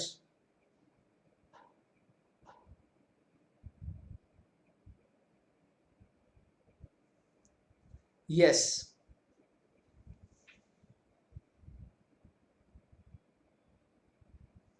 Now, yes, Sunita, in this marathon session, we are covering class 8's NCERT page by page.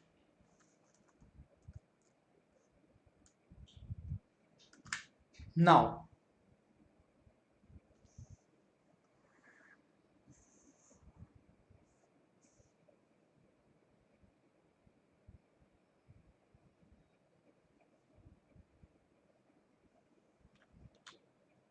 so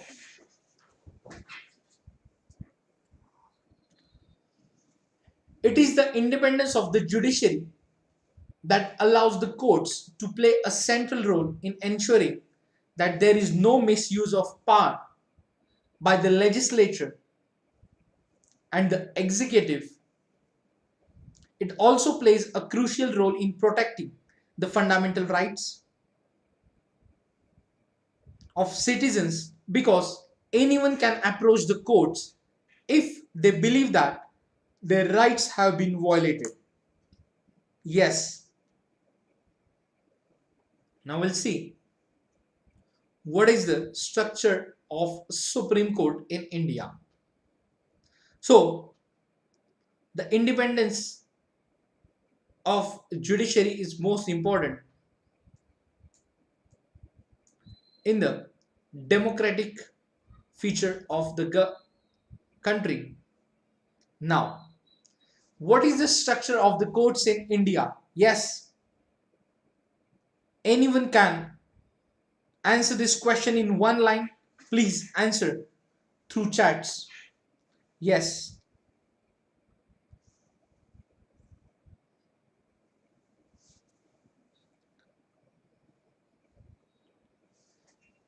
So now we'll see there are three types or three different levels of courts in our country.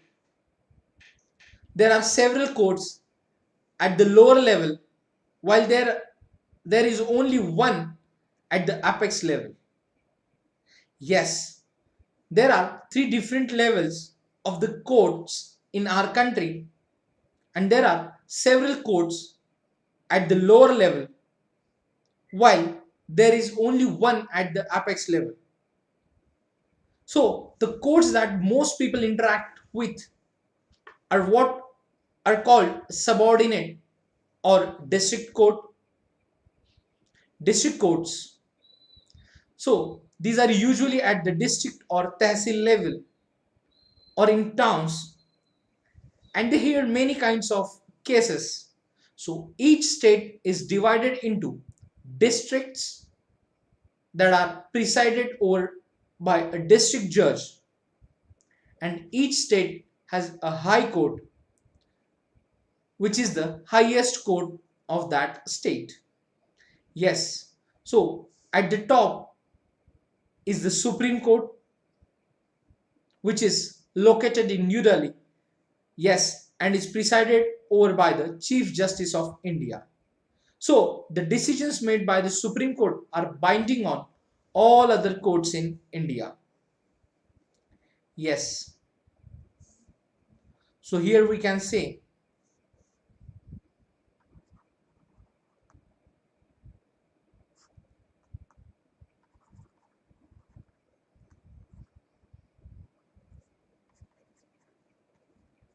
so this pyramid is talked about the structure of courts in India.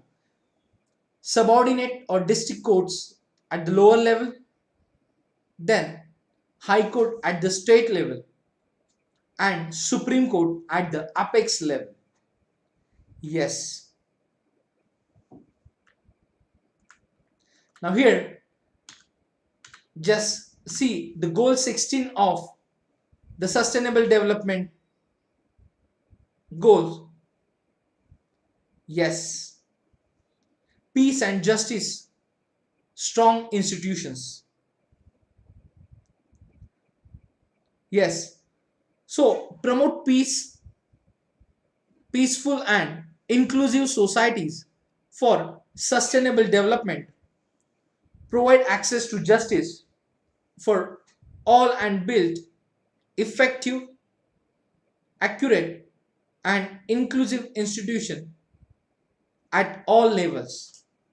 Yes, this is talked about peace and justice, strong institutions. Yes, now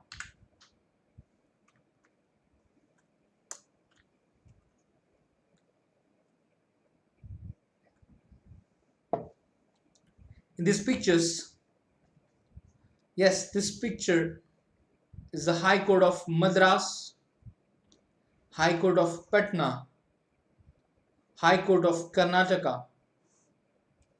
Yes.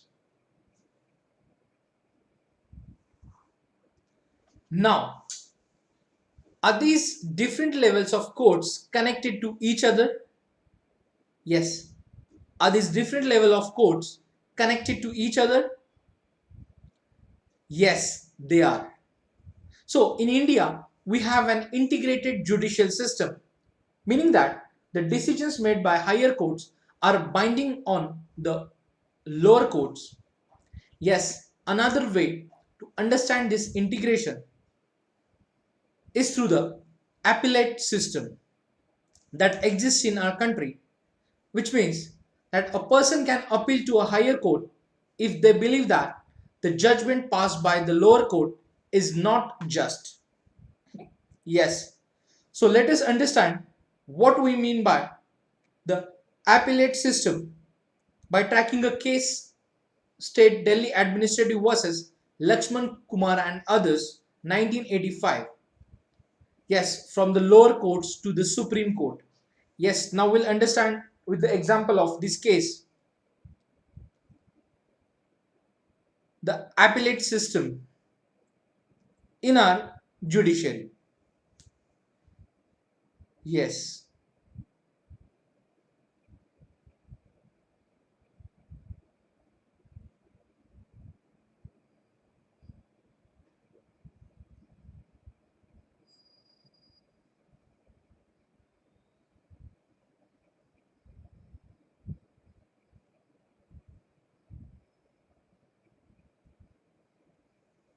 Now, in February 1980, Lakshman Kumar married 20-year-old Sudha Goyal and they lived in a flat in Delhi with Lakshman's brothers.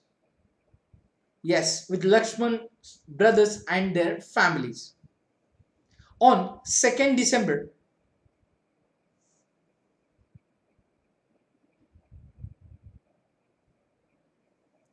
yes, on 2nd December 1980, Sudha died in hospital due to burns. Her family filed a case in court. When this case was heard in the trial court, four of her neighbors were called in as witness, and they stated that on the night of December 1, they had heard Sudha scream and had forced their way into Lakshman's flat. So there they saw Sudha standing with her sari in flames. They extinguished the fire by wrapping Sudha in a gunny bag and a blanket. So Sudha told them that her mother-in-law Shakuntala had poured kerosene oil on her and that her husband Lakshman had lit the fire. Yes, during the trial,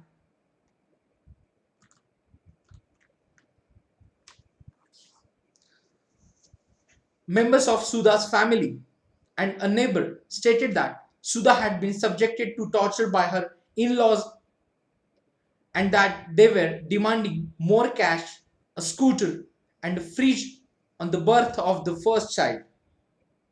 As a part of their defense, Lakshman and his mother stated that Sudha's sari had accidentally caught fire while she was heating milk. On the basis of this and other evidences,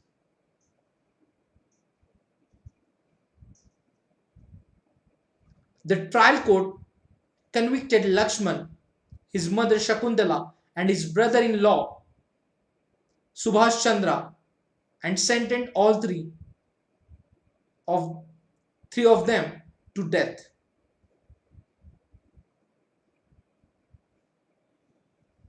Yes. So in this case, the trial court convicted Lakshman, his mother Shakuntala, and his brother-in-law Subhash Chandra and sentenced all three of them to death.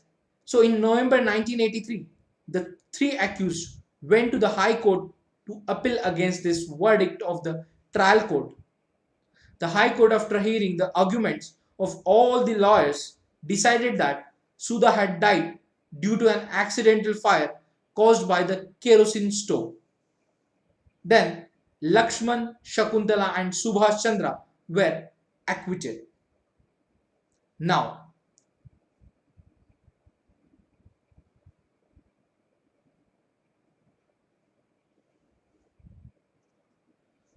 so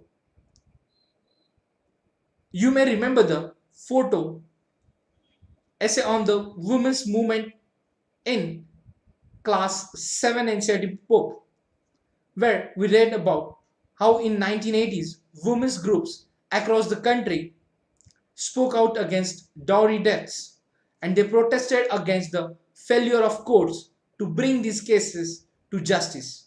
So the above High Court judgment deeply troubled women, and they held demonstrations and filed a separate appeal against this High Court decision in the Supreme Court through the Indian Federation of Women Lawyers. Yes, after the judgment of the Delhi High Court in the case of Sudha, the all women organization or women's group held demonstrations and filed a separate appeal against this High Court decision, which acquitted Lakshman, Shakuntala and Subhash Chandra. So,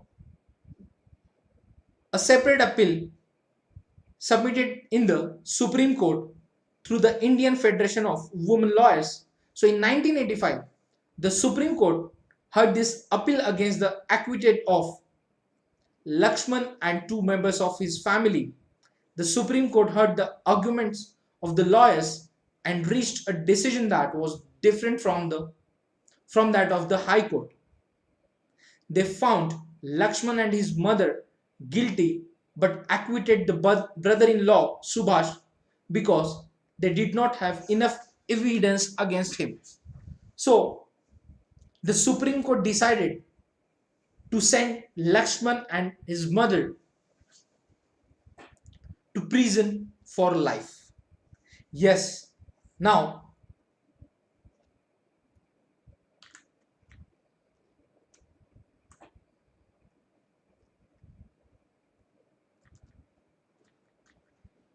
so in this case we can understand the system of appeal. Yes, the appellate system in our judiciary. Yes,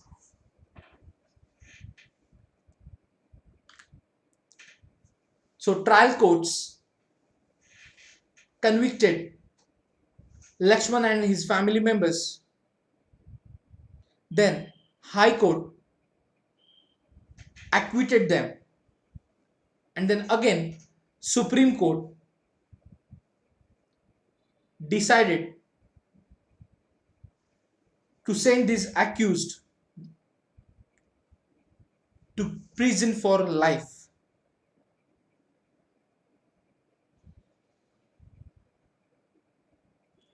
Yes,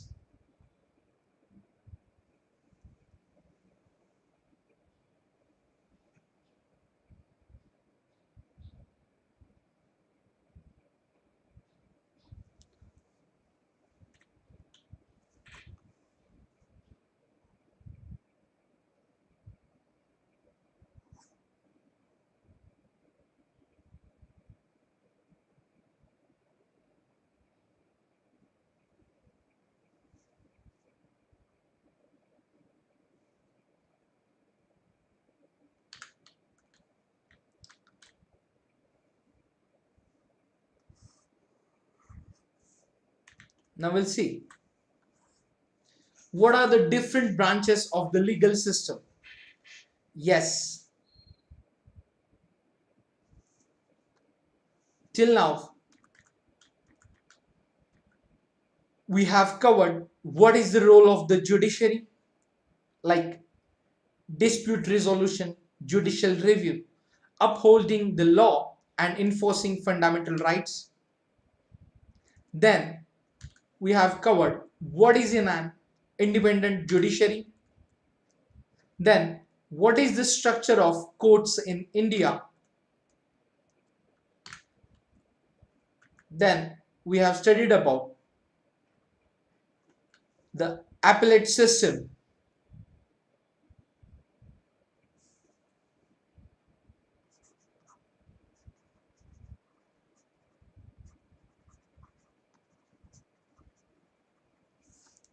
Yes. Now, we'll see what are the different branches of the legal system. Yes.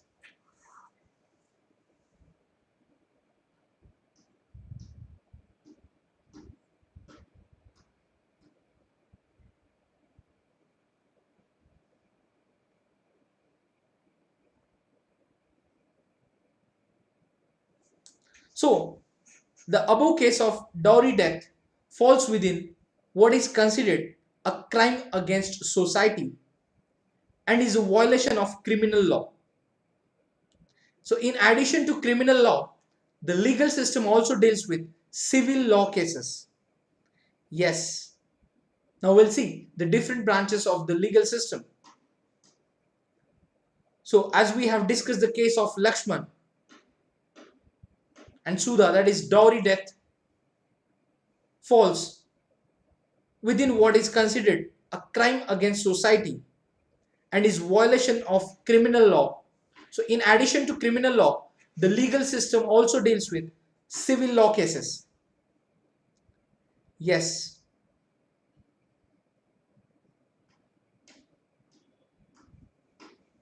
So in previous chapter, we read about a new civil law was passed in 2006 to protect women against domestic violence. Yes. Now we'll see and understand some of the significant differences between criminal and civil law. Yes.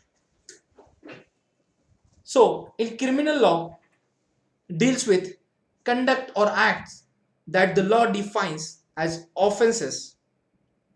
For example, theft, harassing a woman to bring more dowry, murder. These are the types of criminal law. These cases are falls under criminal law, violation of criminal law, whereas deals with any harm or injury to rights of individuals. The civil law means civil law deals with any harm or injury to rights of individuals. For example, disputes relating to sale of land, purchase of goods, rent matters, divorce cases. Yes. Next difference, the criminal law, it usually begins with the lodging of an first information report FIR with the police.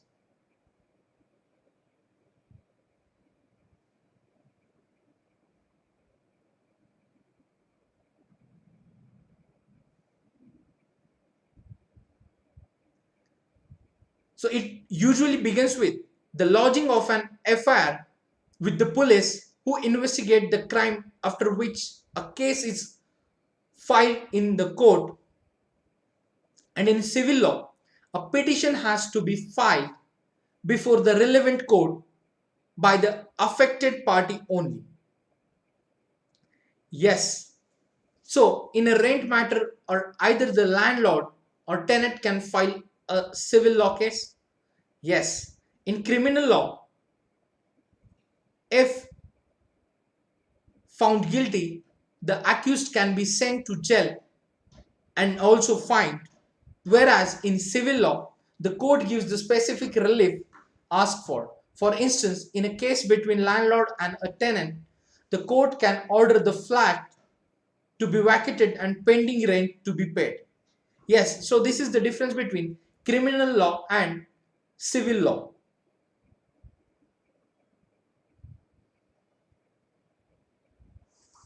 Yes.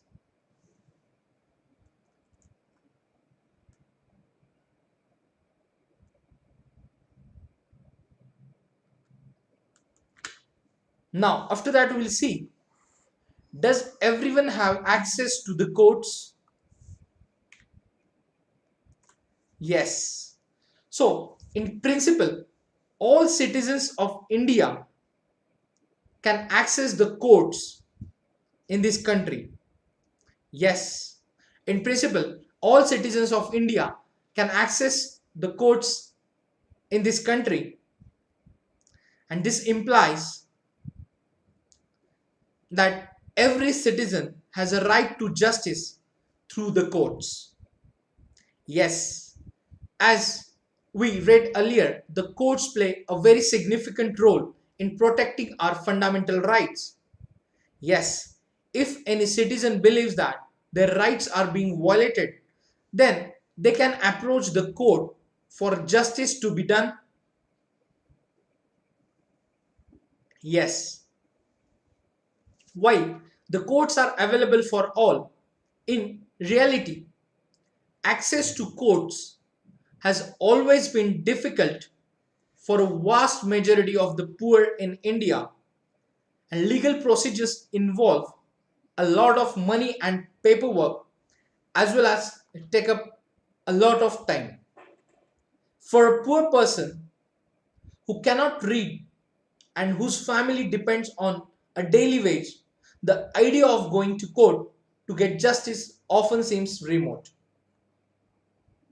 Yes, in response to this, the Supreme Court in the early 1980s devised a mechanism of public interest litigation, or PIL.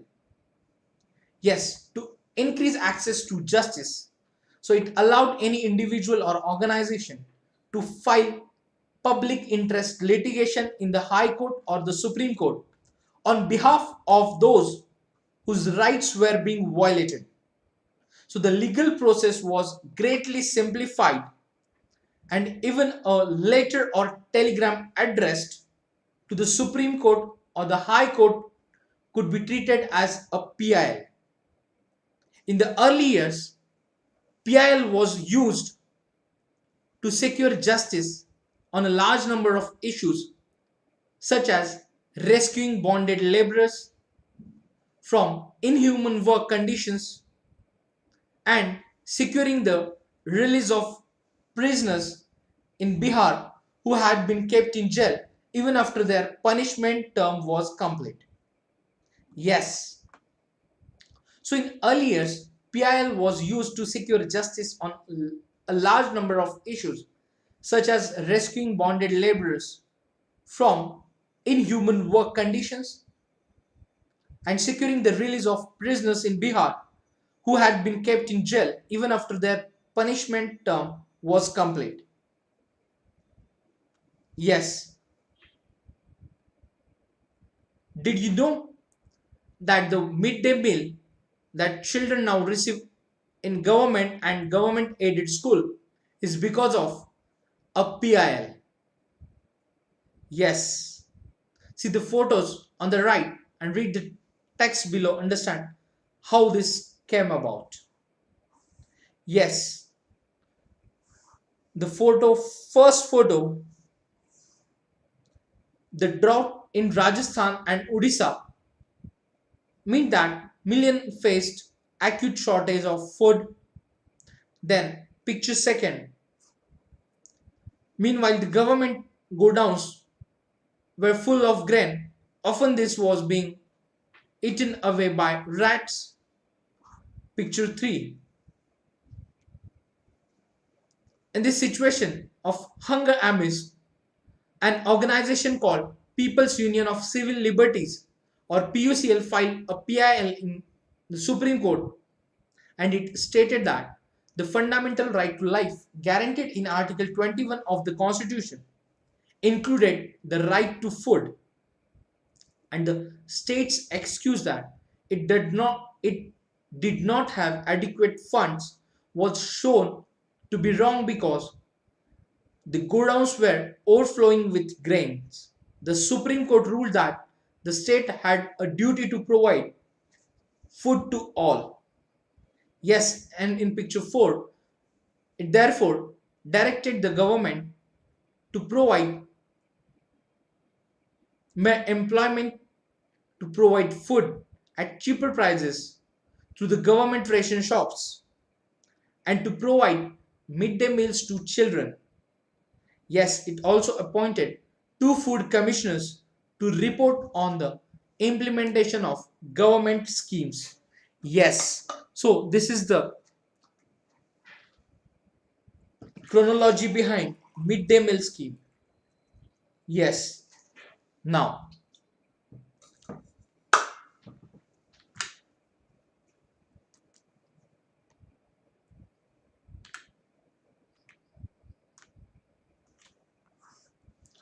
so for the common person, access to courts is access to justice. Yes, so the courts exercise a crucial role in interpreting the fundamental rights of citizens. And as we saw in the above case, the courts interpreted Article 21 of the Constitution on the right to life to include the right to food.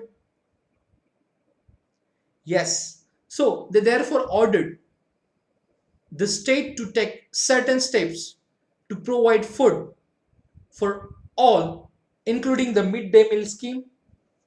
Yes, so however, there are also court judgments that poor people believe work against the best interest of the common person.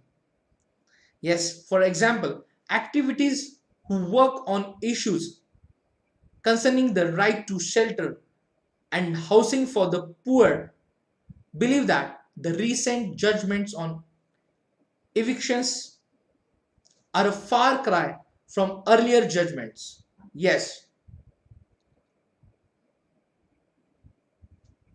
so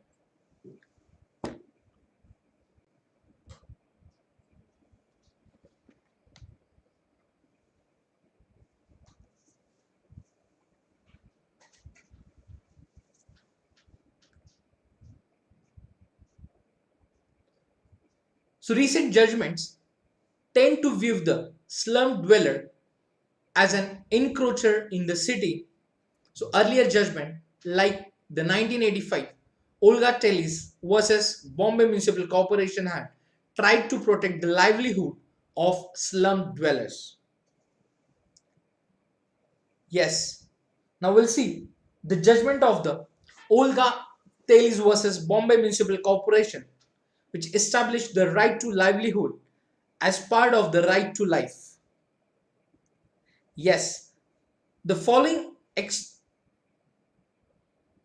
from the judgment point to the way in which the judges link the issue of the right to life to that of livelihood. Yes, the sweep of the right to life conferred by Article 21 is wide and far reaching.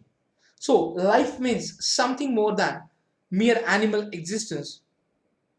So, it does not mean merely that life cannot be extinguished, or taken away. For example, by the imposition of execution of the death sentence, except according to procedure established by law. So, that is but one aspect of the right to life. An equally important facet of that right is the right to livelihood, because no person can live without the means of living, that is the means of livelihood. Yes, that the eviction of a person from a pavement or slum will inevitably lead to the deprivation of his means of livelihood. So is a proposition which does not have to be established in each individual case. So in the present case, that the facts constituting empirical evidence justify the conclusion that the petitioners live in slums and on payments because they have small jobs to nurse in the city. and for them there is nowhere else to live, they choose a pavement or a slum in the vicinity of their place of work, and to lose the pavement or the slum is to lose the job. So the conclusion therefore is that the eviction of the petitioners will lead to deprivation of their livelihood and consequently to the deprivation of life.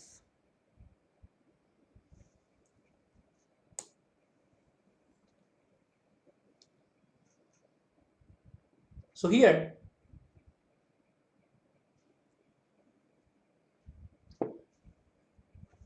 friends, you can see another act as well, that is Street Vendors Act 2014, protection of livelihood and regulation of street vending. Yes,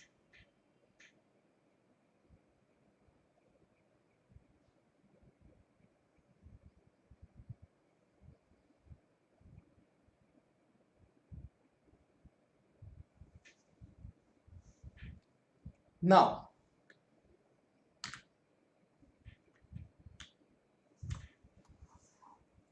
so another issue that affects the common person's access to justice is the inordinately long number of years that courts take to hear a case. Yes, the phrase justice delayed is justice denied.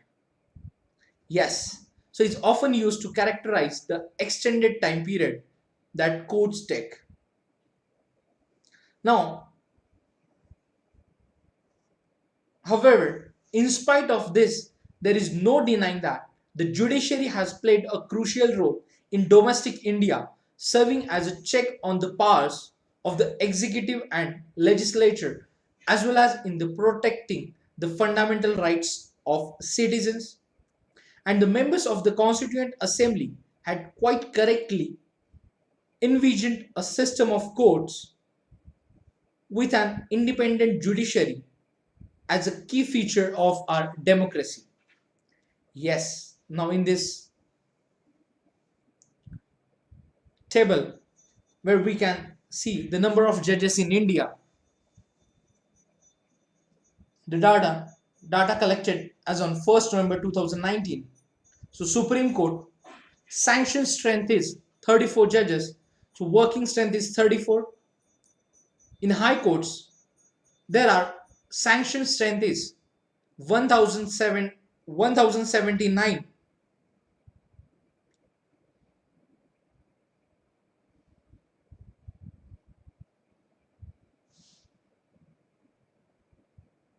Working strength is 655. So there are there are vacancies around 424 in high courts judges.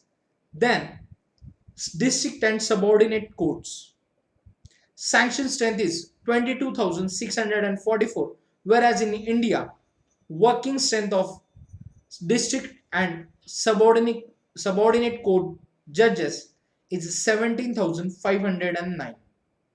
So there are 5,135 vacancies of judges in the district and subordinate courts.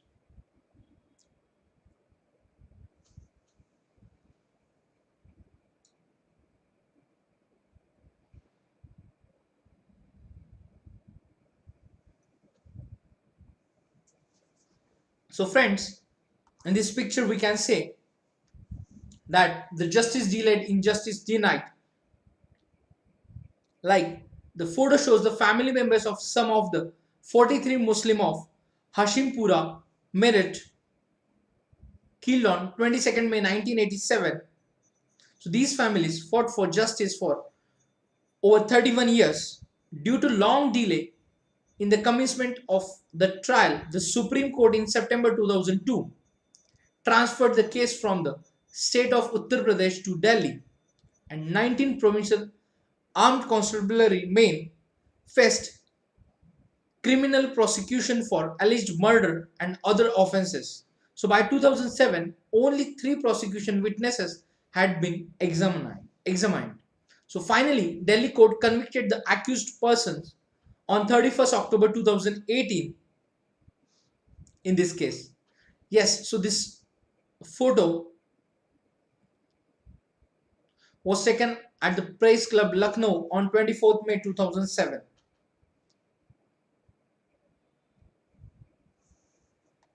Yes, we are studying judiciary.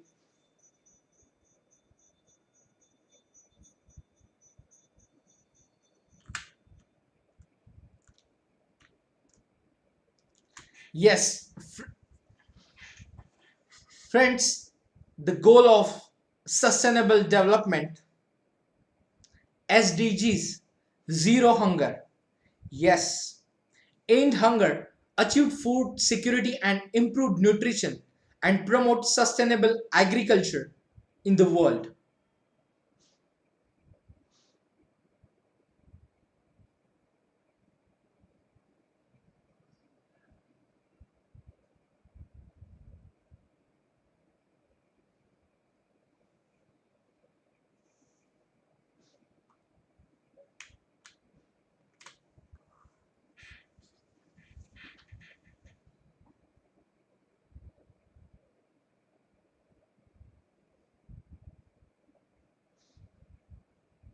So in this poster, we can see the decision of the Supreme Court, that is death by hunger, who is responsible. So where duties of the government, like that all persons get food, that no one goes to sleep hungry, that persons who are not vulnerable to hunger, like the elderly, the disabled, widows, etc., get special attention, and that there is no death because of the malnutrition or hunger. So if the government does not fulfill its duties, it will have to answer to the courts. Yes.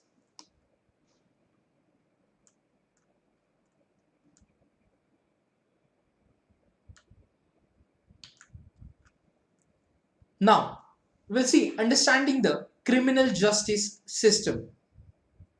Yes.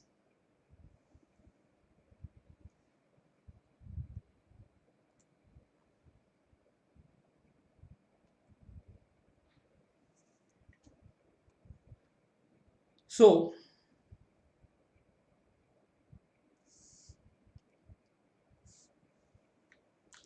in today's session, we have started with the parliament and making laws, where we have covered why do we need a parliament, understanding laws. Now we are studying the judiciary. So where we have covered the topics related with the judiciary.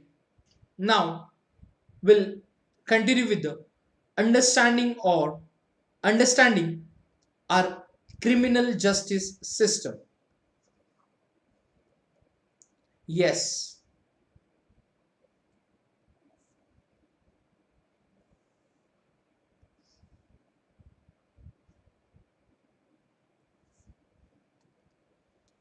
So in this chapter, we'll learn about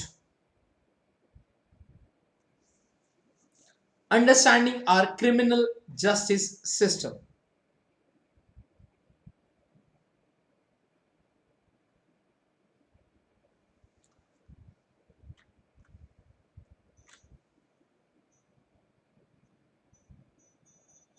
Yes, friends. So when we see someone violating the law, we immediately think of informing the police. Yes, you might have seen either in real life or in the movies police officers filing reports and arresting persons.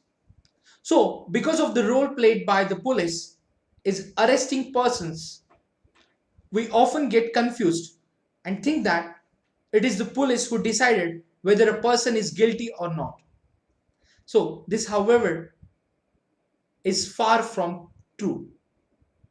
So after a person is arrested, it is a court of law that decide whether the accused person is guilty or not.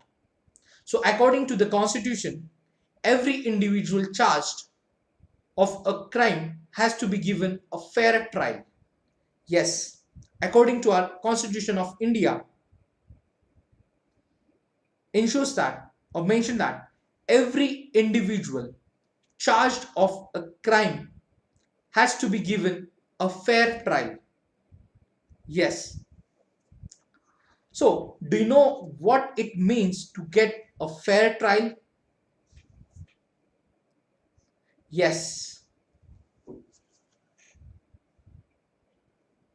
Have you heard of an FIR?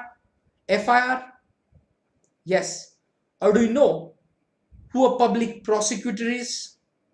So, in this chapter, we use a fictional case of theft to try and highlighted the process as well as the role of different individuals in the criminal justice system. Yes, so most cases go through a process that is similar to the one discussed in our fictional case. So therefore, understanding these processes as well as the role of the different persons should play within the criminal justice system is crucial, so that if the occasion should arise, you are aware the processes that should be followed.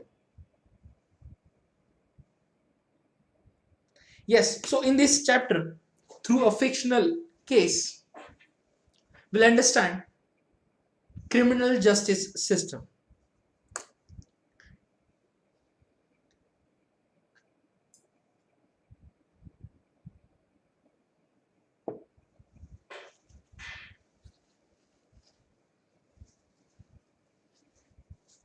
Yes, friends.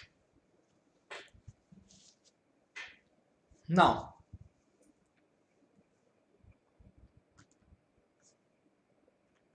we'll start with this fictional case. Yes, at their apartment in Mumbai, Mrs. Shinde is getting dressed. Yes, she has been frantically searching for her gold chain for over an hour. Yes, so her dialogue, or she said that, I'm sure it was in this drawer. Where could it be?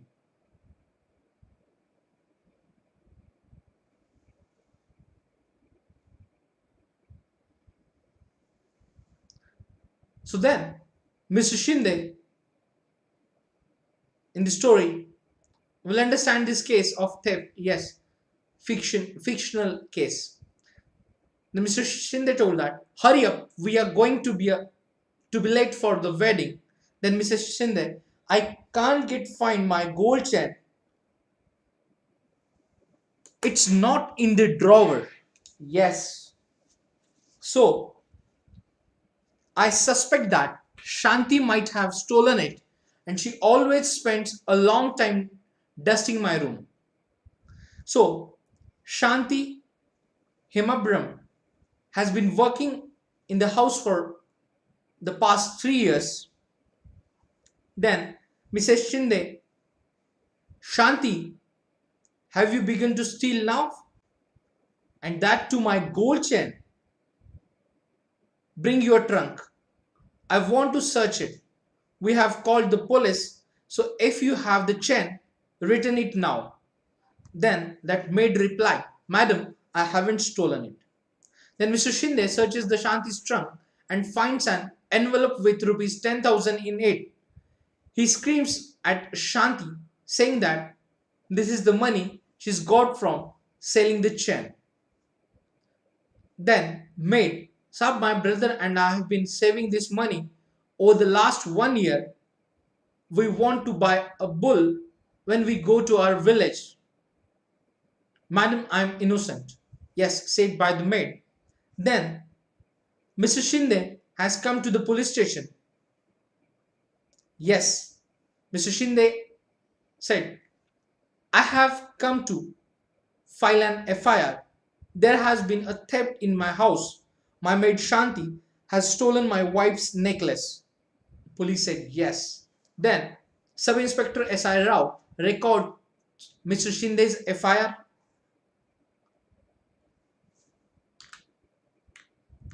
Then Mr. Shinde returns with Sub Inspector Rao.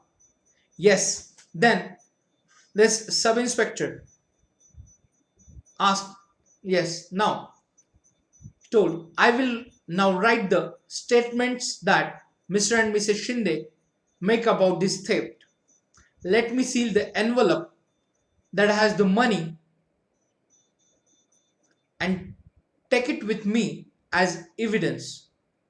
I am arresting Shanti and taking her to the police station.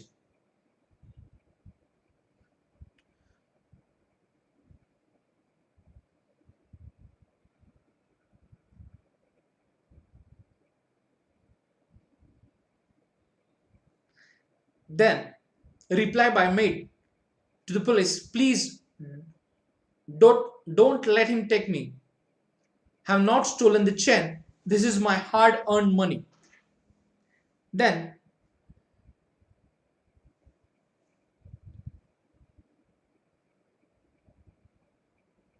Sushil, Shanti's brother, arrives and pleads with Sub Inspector Rao to release Shanti. Then the Sub Inspector replied, she has been arrested for the theft of a gold chain. You can go to court and get a bail order. Yes. Then Sushil asked, but where will I get the money to hire a lawyer and who will stand as surety for her? You have taken all of our savings and sealed it. Yes, then SIR forcibly keeps Sushil in the police station for 2 days. Sushil is abused and beaten by SIR Rao and other police constables. They try and make him confess that he and his sister Shanti hit a gang of domestic servants that have stolen jewelry from other homes. And there have been other complaints of theft of jewelry from Shinde's neighborhood. So as Sushil keeps repeating that he is an innocent factory worker, the police let him go after 2 days. Now, understand the scenario, friends. Although the court granted bail to Shanti after a month, she was unable to get anyone to stand surety for her for rupees 20,000. She therefore continued to be in jail. She is very traumatized and she is worried about what will happen during the trial. Yes, she was thinking, what will happen to me? Haven't done anything wrong and yet I am behind bars just because of madam suspects me. And the money that we have been saving, will I ever get it back? Yes. So after that, the police files a charge sheet in the magistrate's court and the court gives a copy of the charge sheet including statements of witnesses to Shanti. Shanti tells the court that she has no lawyer to defend her against this false case of theft. Then the magistrate appoints Advocate Kamla Roy as a Shanti's defense lawyer at the government's expense. Yes. So according to Article 22 of the Constitution, every person has a fundamental right to be defended by a lawyer. So Article 39A of the Constitution places a duty upon the state to provide a lawyer to any citizen who is unable to engage, one, due to poverty or other disability. Yes, according to Article 22 of the Constitution,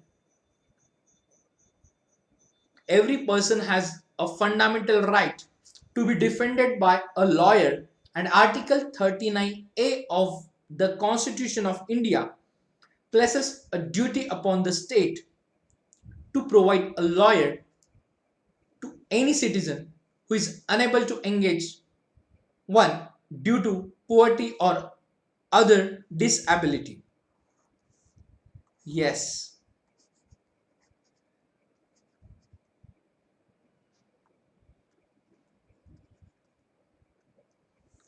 Now,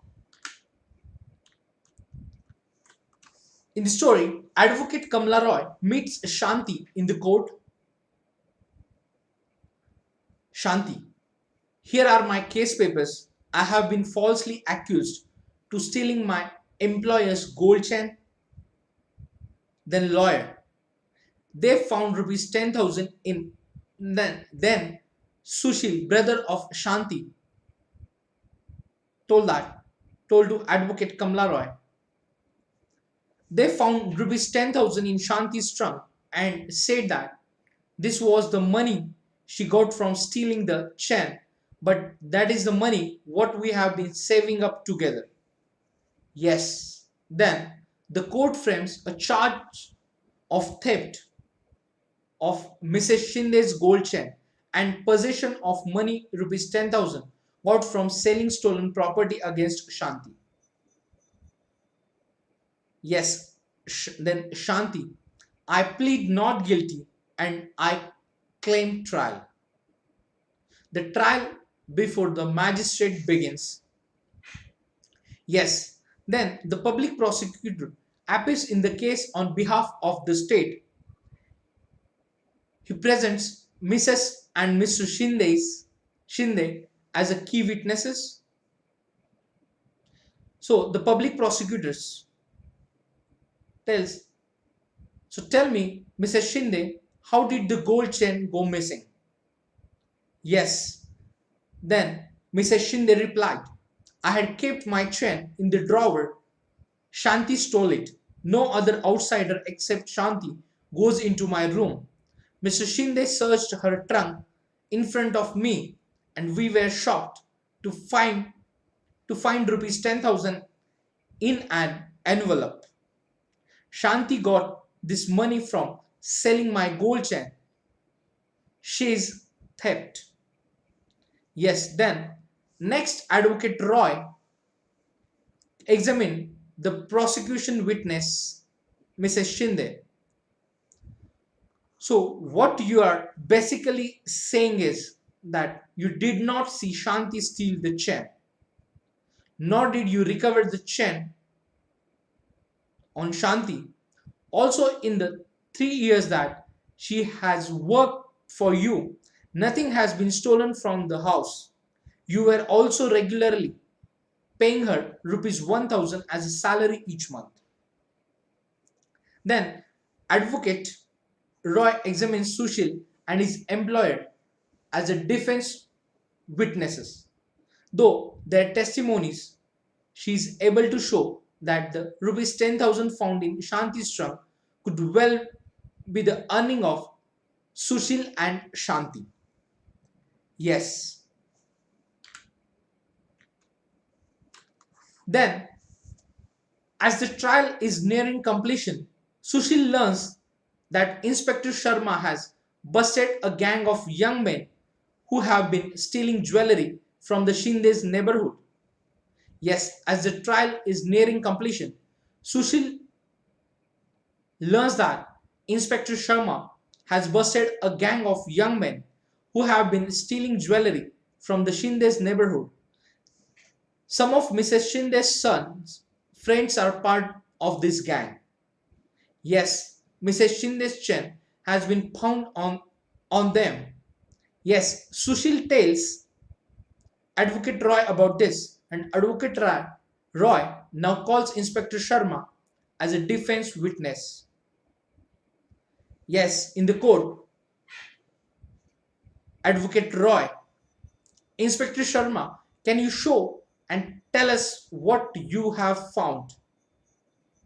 Then Mr. Sharma replied in the court, here is the chain that has been identified by Mrs. Shinde as hers. We busted a gang of boys who had stolen the chain. These boys have admitted that they stole the chain. Yes. Now, after that, the, on the next day of the trial, the judge hears the testimony of all the witnesses.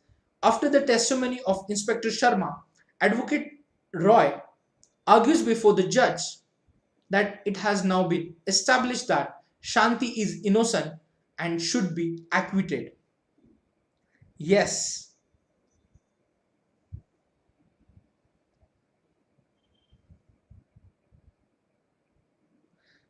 So then, judge gave the statement. Yes. So just say that Shanti, you are hereby acquitted of the charge of theft, and the police will hand over to you the rupees 10,000 that they had sealed. In my written judgment, I have made it a point highlight SI Rao's role in conducting such a shoddy investigation that made you spend time in jail. Yes. Now understand the story of this is a fictional story of theft of chain from the Mr. and Mrs. Shinde's house.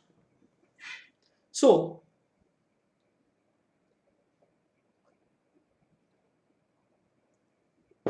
from the above incident, we can see that the four key players in the criminal justice system are the police, the public prosecutor, the defense lawyer, and the judge. Yes, we have seen the roles each of them played in the above case. And now let us try and understand their roles more generally. Yes, so in the criminal cases or criminal justice system, the role of the police,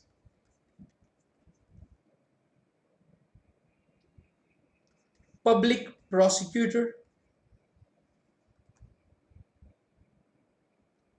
defense lawyer,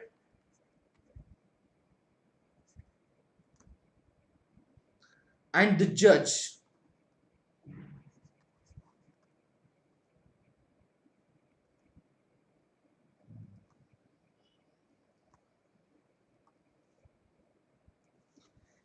Yes, now we'll see what is the role of the police in investigating a crime.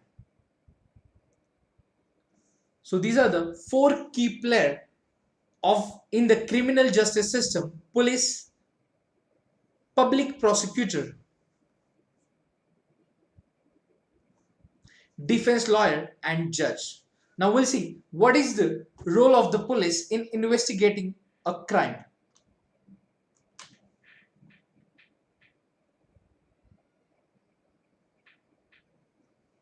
Yes, friends. Now, one important function of the police is to investigate any complaint about the commission of a crime. Yes, one important function of the police is to investigate any complaint about the commission of a crime. An investigation includes recording statements of witnesses and collecting different kinds of evidence. On the basis of the investigation, the police are required to form an opinion. Yes, if the police think that the evidence points to the guilt of the accused person, then they file a charge sheet in the court. Yes, as stated at the beginning of this chapter. Yes, as stated in the beginning of this chapter, it is not the job of police to decide whether a person is guilty or innocent. Yes, that is for the judge to decide. Yes. Then after that, we have read about rule of law. So which means that everyone is subject to the law of land, and this includes the police. So therefore, police investigations always have to be conducted in accordance with the law and with full respect for human rights. Yes, the Supreme Court has laid down guidelines that the police must follow at the time of arrest, detention, and interrogation. So the police are not allowed to torture or beat or shoot anyone during investigation. Yes, they cannot inflict any form of punishment on a person even for petty offenses. Yes, the Supreme Court has laid down guidelines that the police must follow at the time of arrest, detention, and interrogation. The police are not allowed to torture or beat or shoot anyone during investigation. They cannot inflict any form of punishment on a person even for petty offenses. Yes. So Article 22 of the Constitution and criminal law guarantee to every arrested person the following fundamental rights. Yes, the right to be informed at the time of arrest of the offense for which the person is being arrested.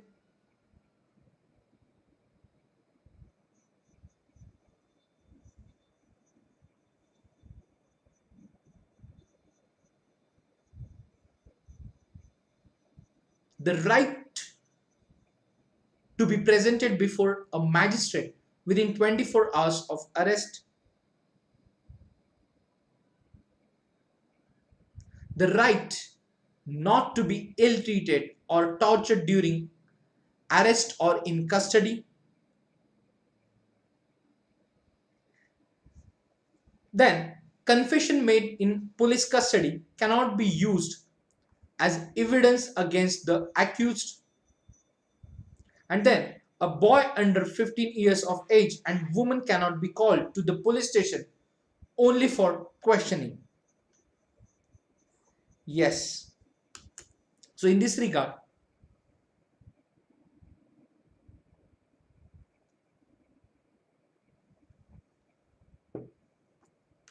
the Supreme Court of India has laid down specific requirements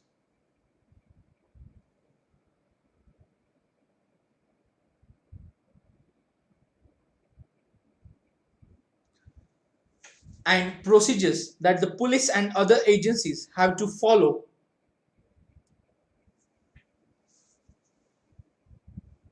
for the arrest, detention, and interrogation of any person.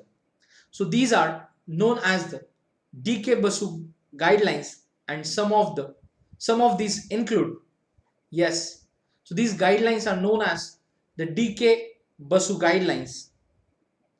So the police officials who carry out the arrest or interrogation should wear clear, accurate, and visible identification and name tags with their designations. A memo of arrest should be prepared at the time of arrest and should include the time and date of arrest. It should also be attested by at least one witness who could include a family member of the person arrested. The arrest memo should be countersigned by the person arrested. Next guideline, the person arrested, detained, or being interrogated has a right to inform a relative, friend, or well-wisher. Yes, when a friend or relative lives outside the district, the time, place of arrest and venue of custody must be notified by police within 8 to 12 hours after arrest. Yes.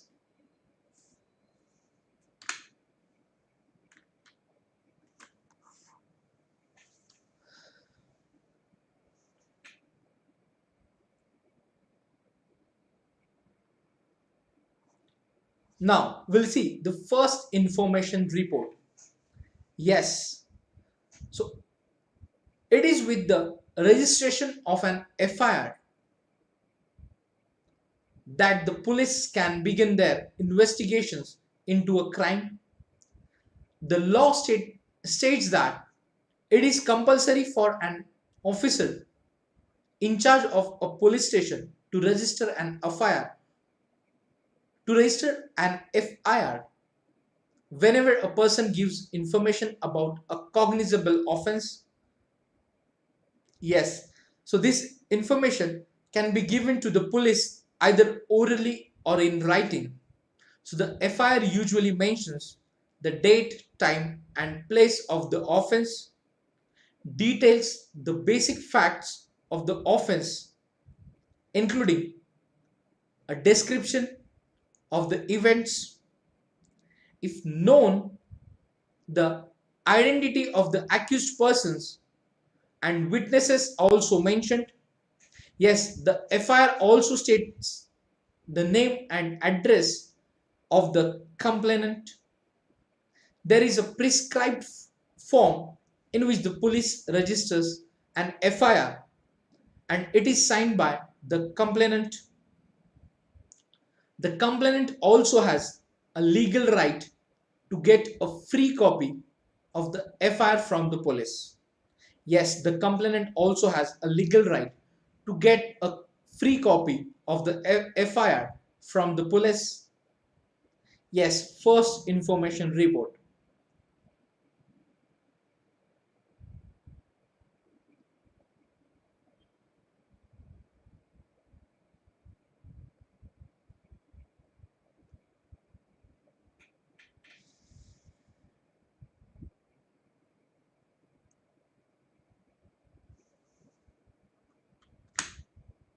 Now, after that, we'll see what is the role of the public prosecutor. Yes, after the police, we'll see what is the role of the public prosecutor in the criminal justice system. So, a criminal offense is regarded as a public wrong. Yes, what is meant by this is that it is considered to have been committed not only against the affected victim but against society as a whole. Yes. Do you remember the case of the dowry death of Sudha that we read about in the previous chapter? Yes, the case against the accused Lakshman and his family was presented by the state. That is why the case was called State versus Lakshman Kumar and others. So similarly, the above case can be called State versus Shanti Hembram and not Mrs. Shinde versus Shanti Hembram. Yes, in court, it is the public prosecutor who represents the interest of the state. So the role of the prosecutor begins once the police has conducted the investigation and filed the charge sheet in the court. Yes, he or she has no role to play in the investigation. So the prosecutor must conduct the prosecution on behalf of the state. So as an officer of the court, it is his or her duty to act impartially and present the full and material facts, witnesses, and evidence before the court to enable the court to decide the case. Yes, so the public prosecutor who represent the interests of the state, and the role of the public prosecutor begins once the police has conducted the investigation and filed the charge sheet in the court. Yes, so in this picture,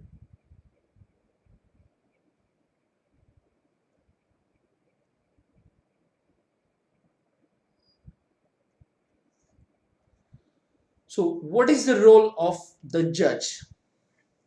Yes, now we'll see. What is the role of the judge? Yes, the judge is like an umpire in a game and conducts the trial impartially.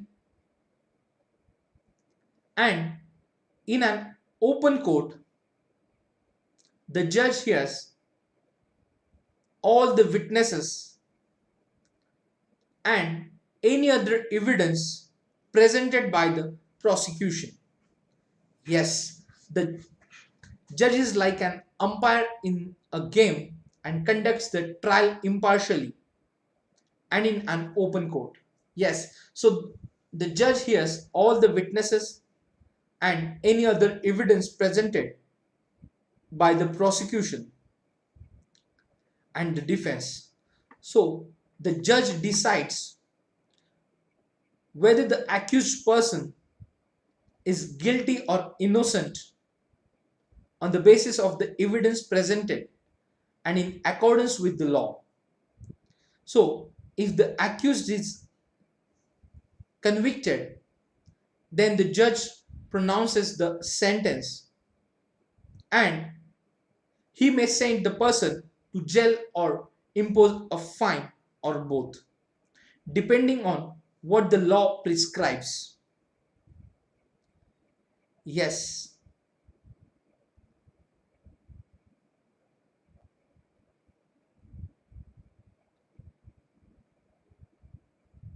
Then we'll see what is a fair trial.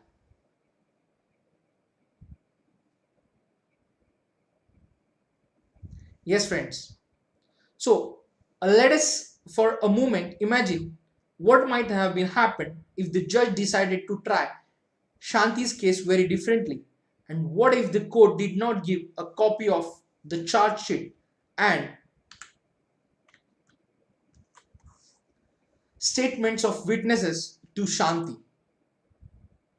What if he held the trial in a secret location where neither Shanti nor Sushil were present? What if he did not give Shanti's lawyer, Advocate Roy, enough time to question the witnesses of the prosecution, such as Mrs. Shinde, and instead had already decided that Shanti was guilty? Yes, if this had happened, then it would be a case of an unfair trial. Yes. So this is because for a trial to be fair, several different procedures have to be observed. Yes, Article 21 of the Constitution that guarantees the right to life states that a person's life or liberty can be taken away only by following a reasonable and just legal procedure. A fair trial ensures that Article 21 of the Constitution is upheld. Let us now return to Shanti's case as described in the storyboard and identify the essential elements of a fair trial.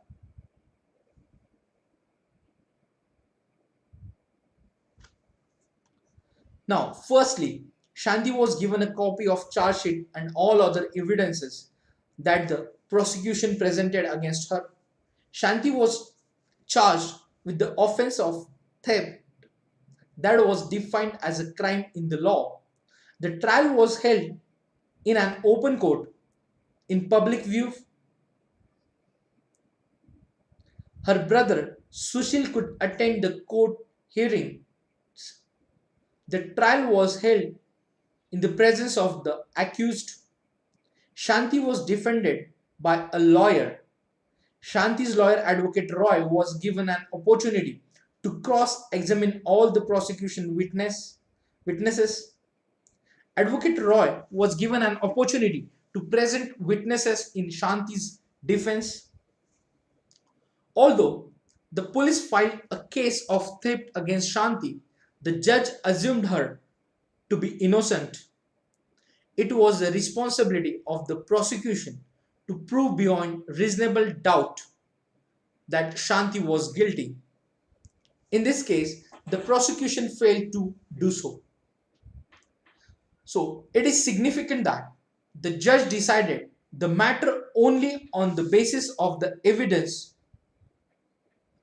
before the court, and the judge did not jump to the conclusion that Shanti was the thief just because she was a poor maidservant. So instead, the judge remained impartial, and since the evidence showed that some young man and not Shanti was the thief, he set Shanti free.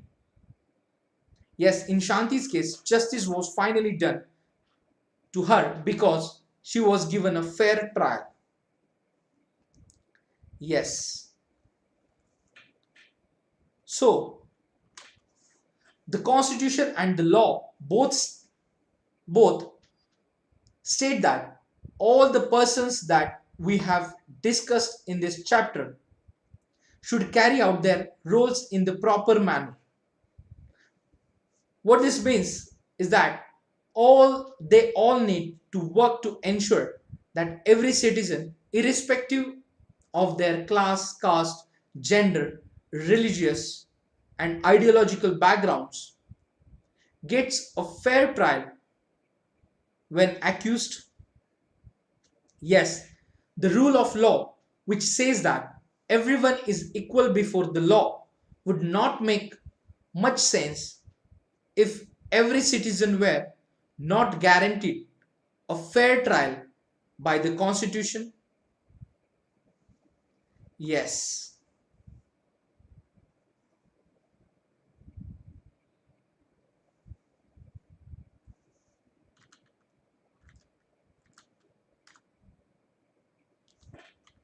So, in this chapter, we went through the words like accused, cognizable. Cognizable means this refers to an offense for which the police may arrest a person without the permission of the court. That is cognizable. Yes.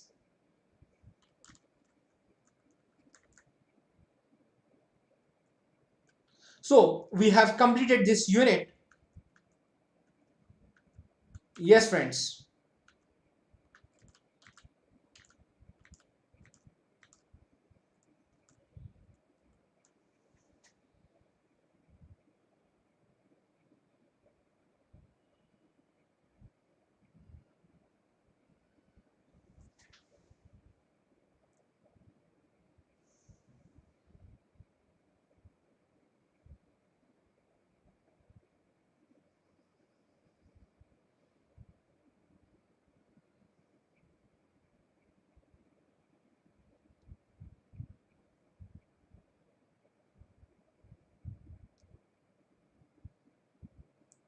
So friends,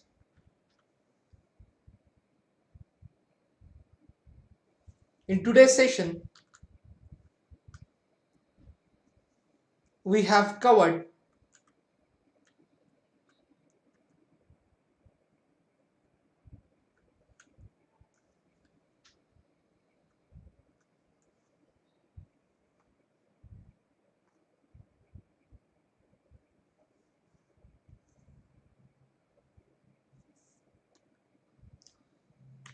So in today's lecture, we have covered Parliament and the making of laws and the judiciary. Yes.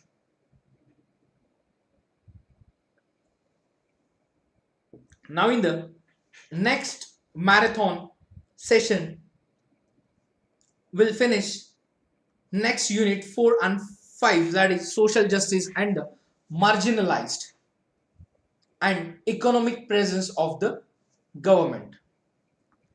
Yes.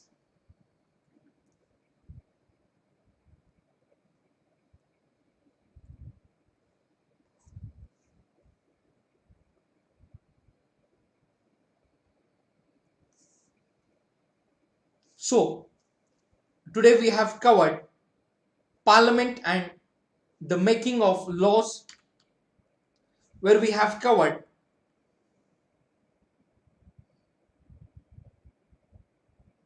what Why do we need a parliament? So, we in India pride ourselves on being a democracy. Yes. Then we have covered why should people decide? Yes. So the nationalists began to openly criticize the British government and make demands. Yes, in 1885, INC demanded that there be elected members in the legislature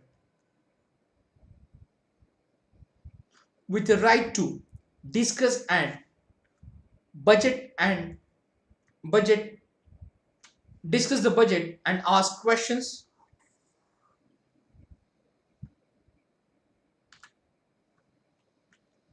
Then we have covered people and their representatives. Yes.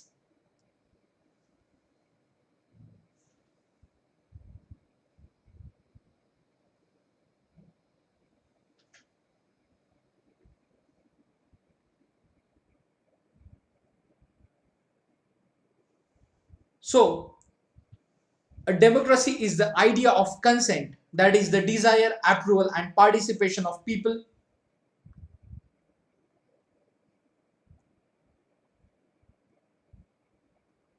The parliament, which is made up of all representatives together, which controls and guides the government.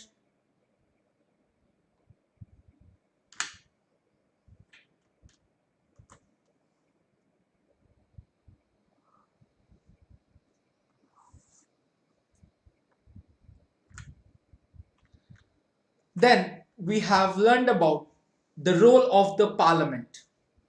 Yes. So where the Lok Sabha is usually elected once every 5 years,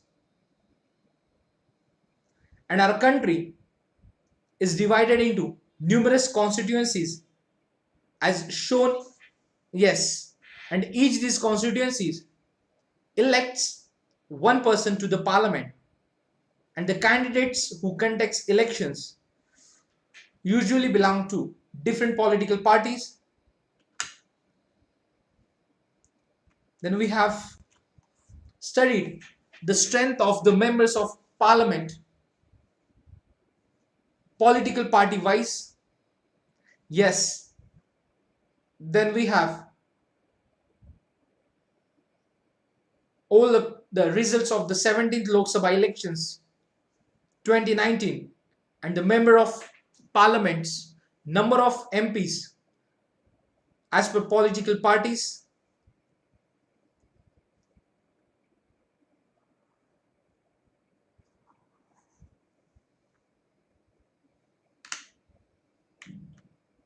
Then we have learned about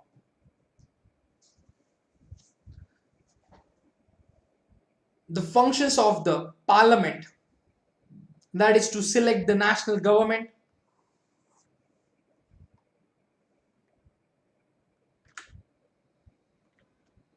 Then to control, guide and inform the government. This is the function of the parliament after elections.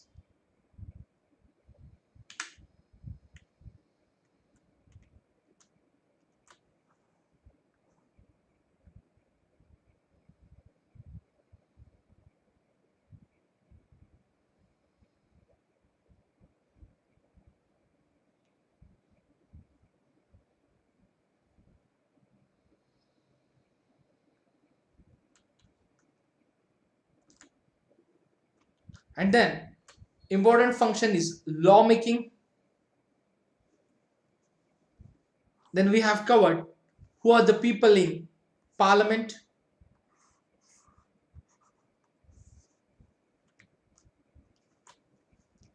Yes, then we have learned about the voter turnout during the general elections.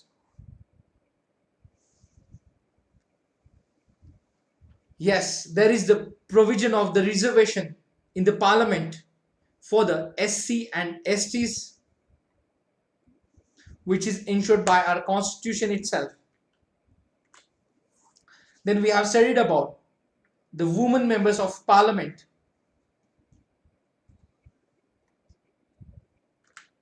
Yes, after that we have covered understanding laws. Yes.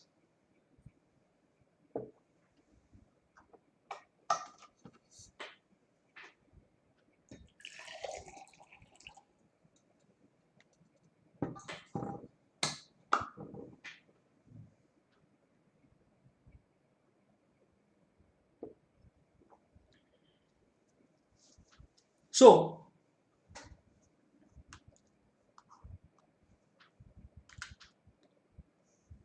where we have covered do laws apply to all, where we have learned about the equality. Yes, so all persons in independent India are equal before law.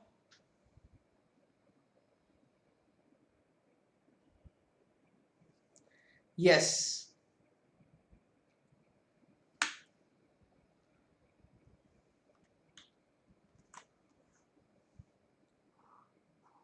Then we have discussed the event of Jallianwala Bagh.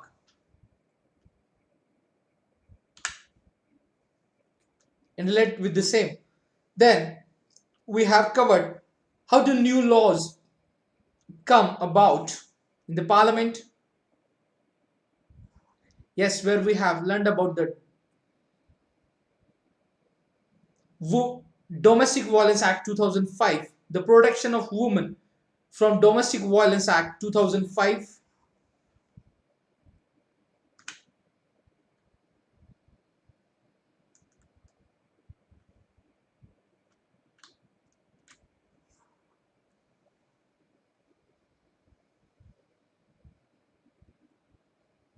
You can read this story when you will get idle time during your preparation.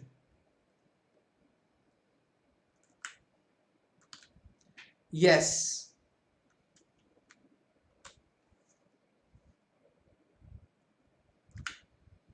Then we have studied about unpopular and controversial laws.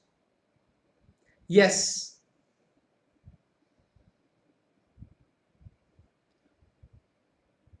So, sometimes a law can be constitutionally valid and legal, but it can continue to be unpopular and unacceptable to people because people feel that the intention behind law is unfair and harmful. Yes, unpopular and controversial laws.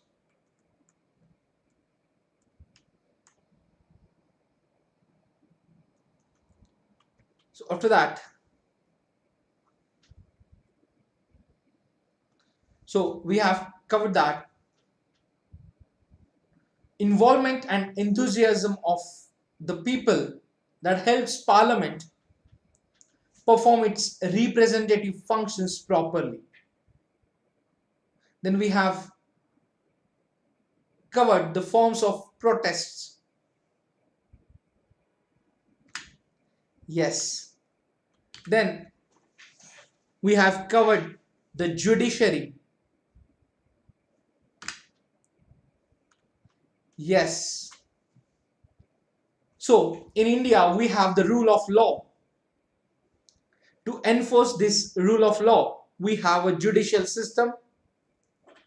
So as an organ of government, the judiciary plays a crucial role in the functioning of India's democracy. Then we have learned what is the role of the judiciary that functions like dispute resolution. The work of the judiciary, that is dispute resolution, judicial review, upholding the law and enforcing fundamental rights.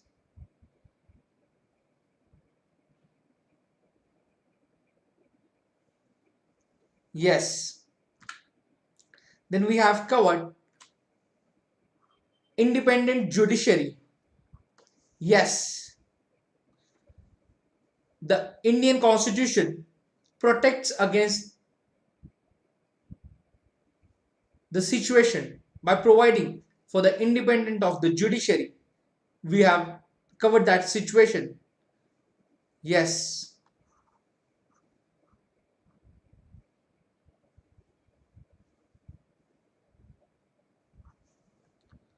How the appointment of judges of High Court and Supreme Court is the feature or which enable to work independently from the interference of other organs, that is executive interference into the judiciary. Yes. Then we have studied the structure of courts in India at the lower level, subordinate and district courts, then high courts at state levels, and then supreme courts at apex level.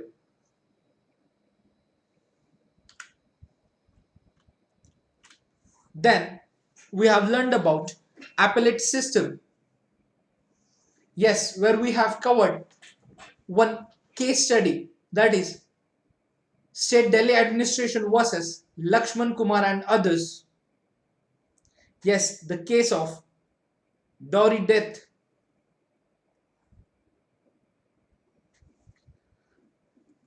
How in this case we have covered how lower courts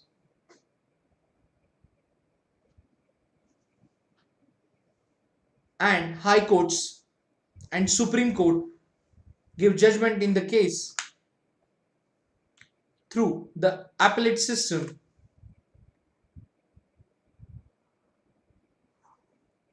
Yes. Then we have covered the different branches of the legal system, that is criminal law and civil law.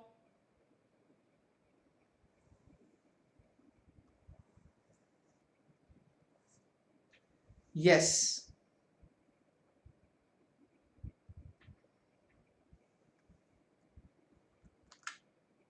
Then we have covered how everyone have access to the courts. We have covered about midday meal scheme. Then we have learned about the judgment of Olga Teles versus Bombay Municipal Corporation case. Yes.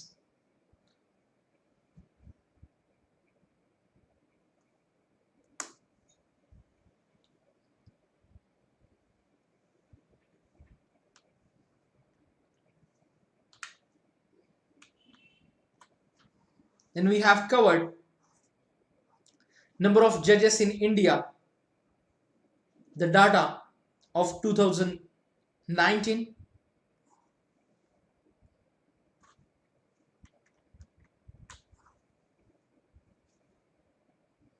As we know,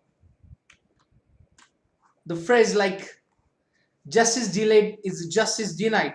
Now indeed these days the judicial reforms is also considered to tackle with all these issues of pending cases in high courts and supreme courts. Yes.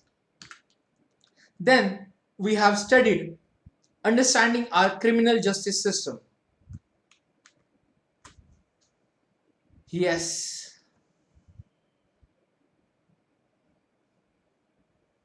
So after a person is arrested, it is court of law that decide whether the accused person is guilty or not. Yes. Then we have studied the case of fictional case, a theft story at the house of Mr. and Mrs. Shinde.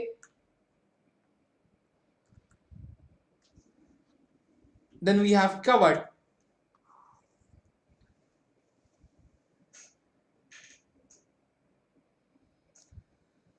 Article 22 of our Indian Constitution describes that every person has a fundamental right to be defended by a lawyer, and Article 39A places a duty upon the state to provide a lawyer to any citizen who is unable to engage one due to poverty or other disability. Yes, we have studied Article 22 and 39A in regards with this criminal justice system.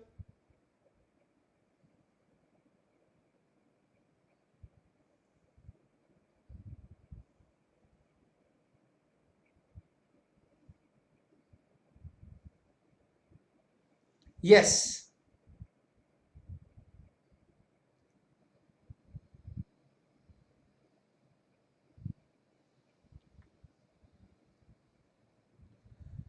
Yes.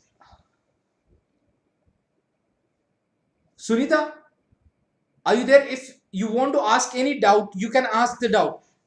Clarity to explain which one. If you have any doubt, you can ask.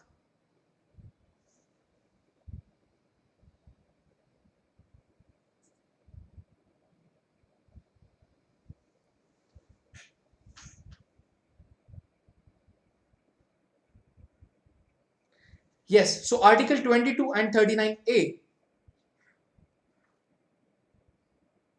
where Article 22 stated that every person has a fundamental right to be defended by a lawyer, and Article 39A places a duty upon the state to provide a lawyer to any citizen who is unable to engage one due to poverty or other disability.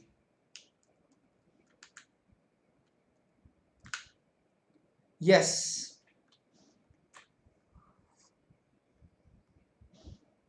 And we have covered this case.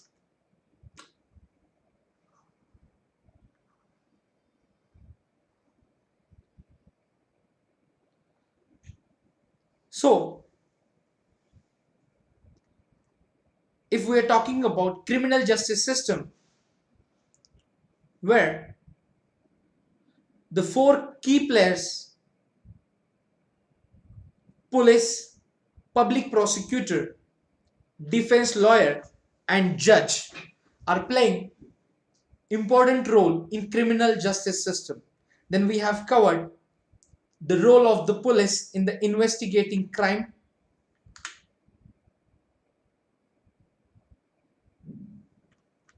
Yes. So Article 22 of the Constitution and criminal law guarantee to every arrested person few fundamental rights. So we have covered that. Then we have learned DK Basu guidelines, that is guidelines laid down specific requirements and procedures that the police and other agencies have to follow for the arrest, detention and interrogation.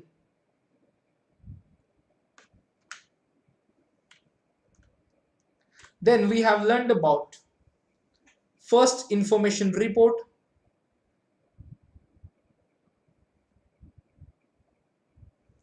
yes.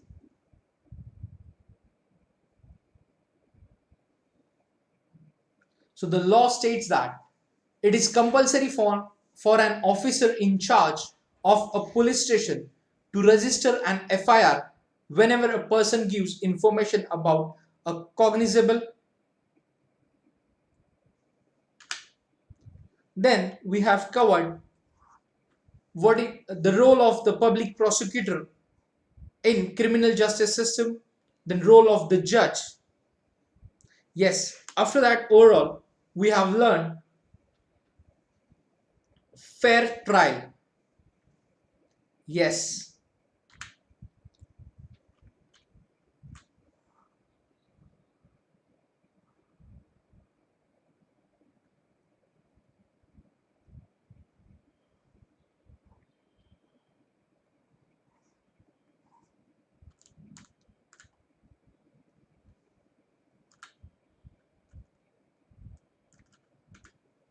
So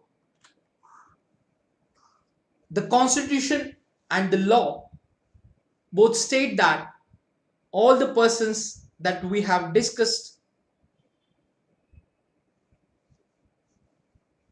that is in this chapter, should carry all their roles in proper manner, which means they all need to work ensure that every citizen, irrespective of their class, caste, gender, religious and ideological backgrounds, gets a fair trial when accused, and the rule of law, which says that everyone is equal before the law, would not make much sense if every citizen were not guaranteed a fair trial by the constitution. Yes.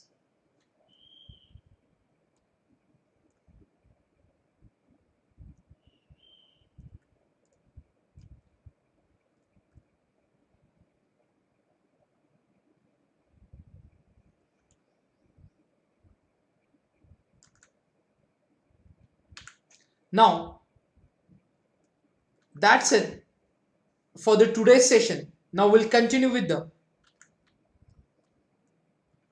remaining units of this book in the next session.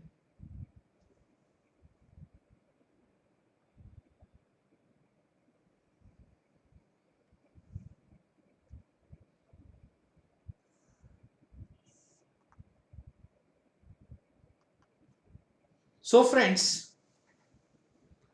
you can join our Telegram group for the regular updates and you can get 10% discount on your subscription, paid subscription, by using referral code RBI Live.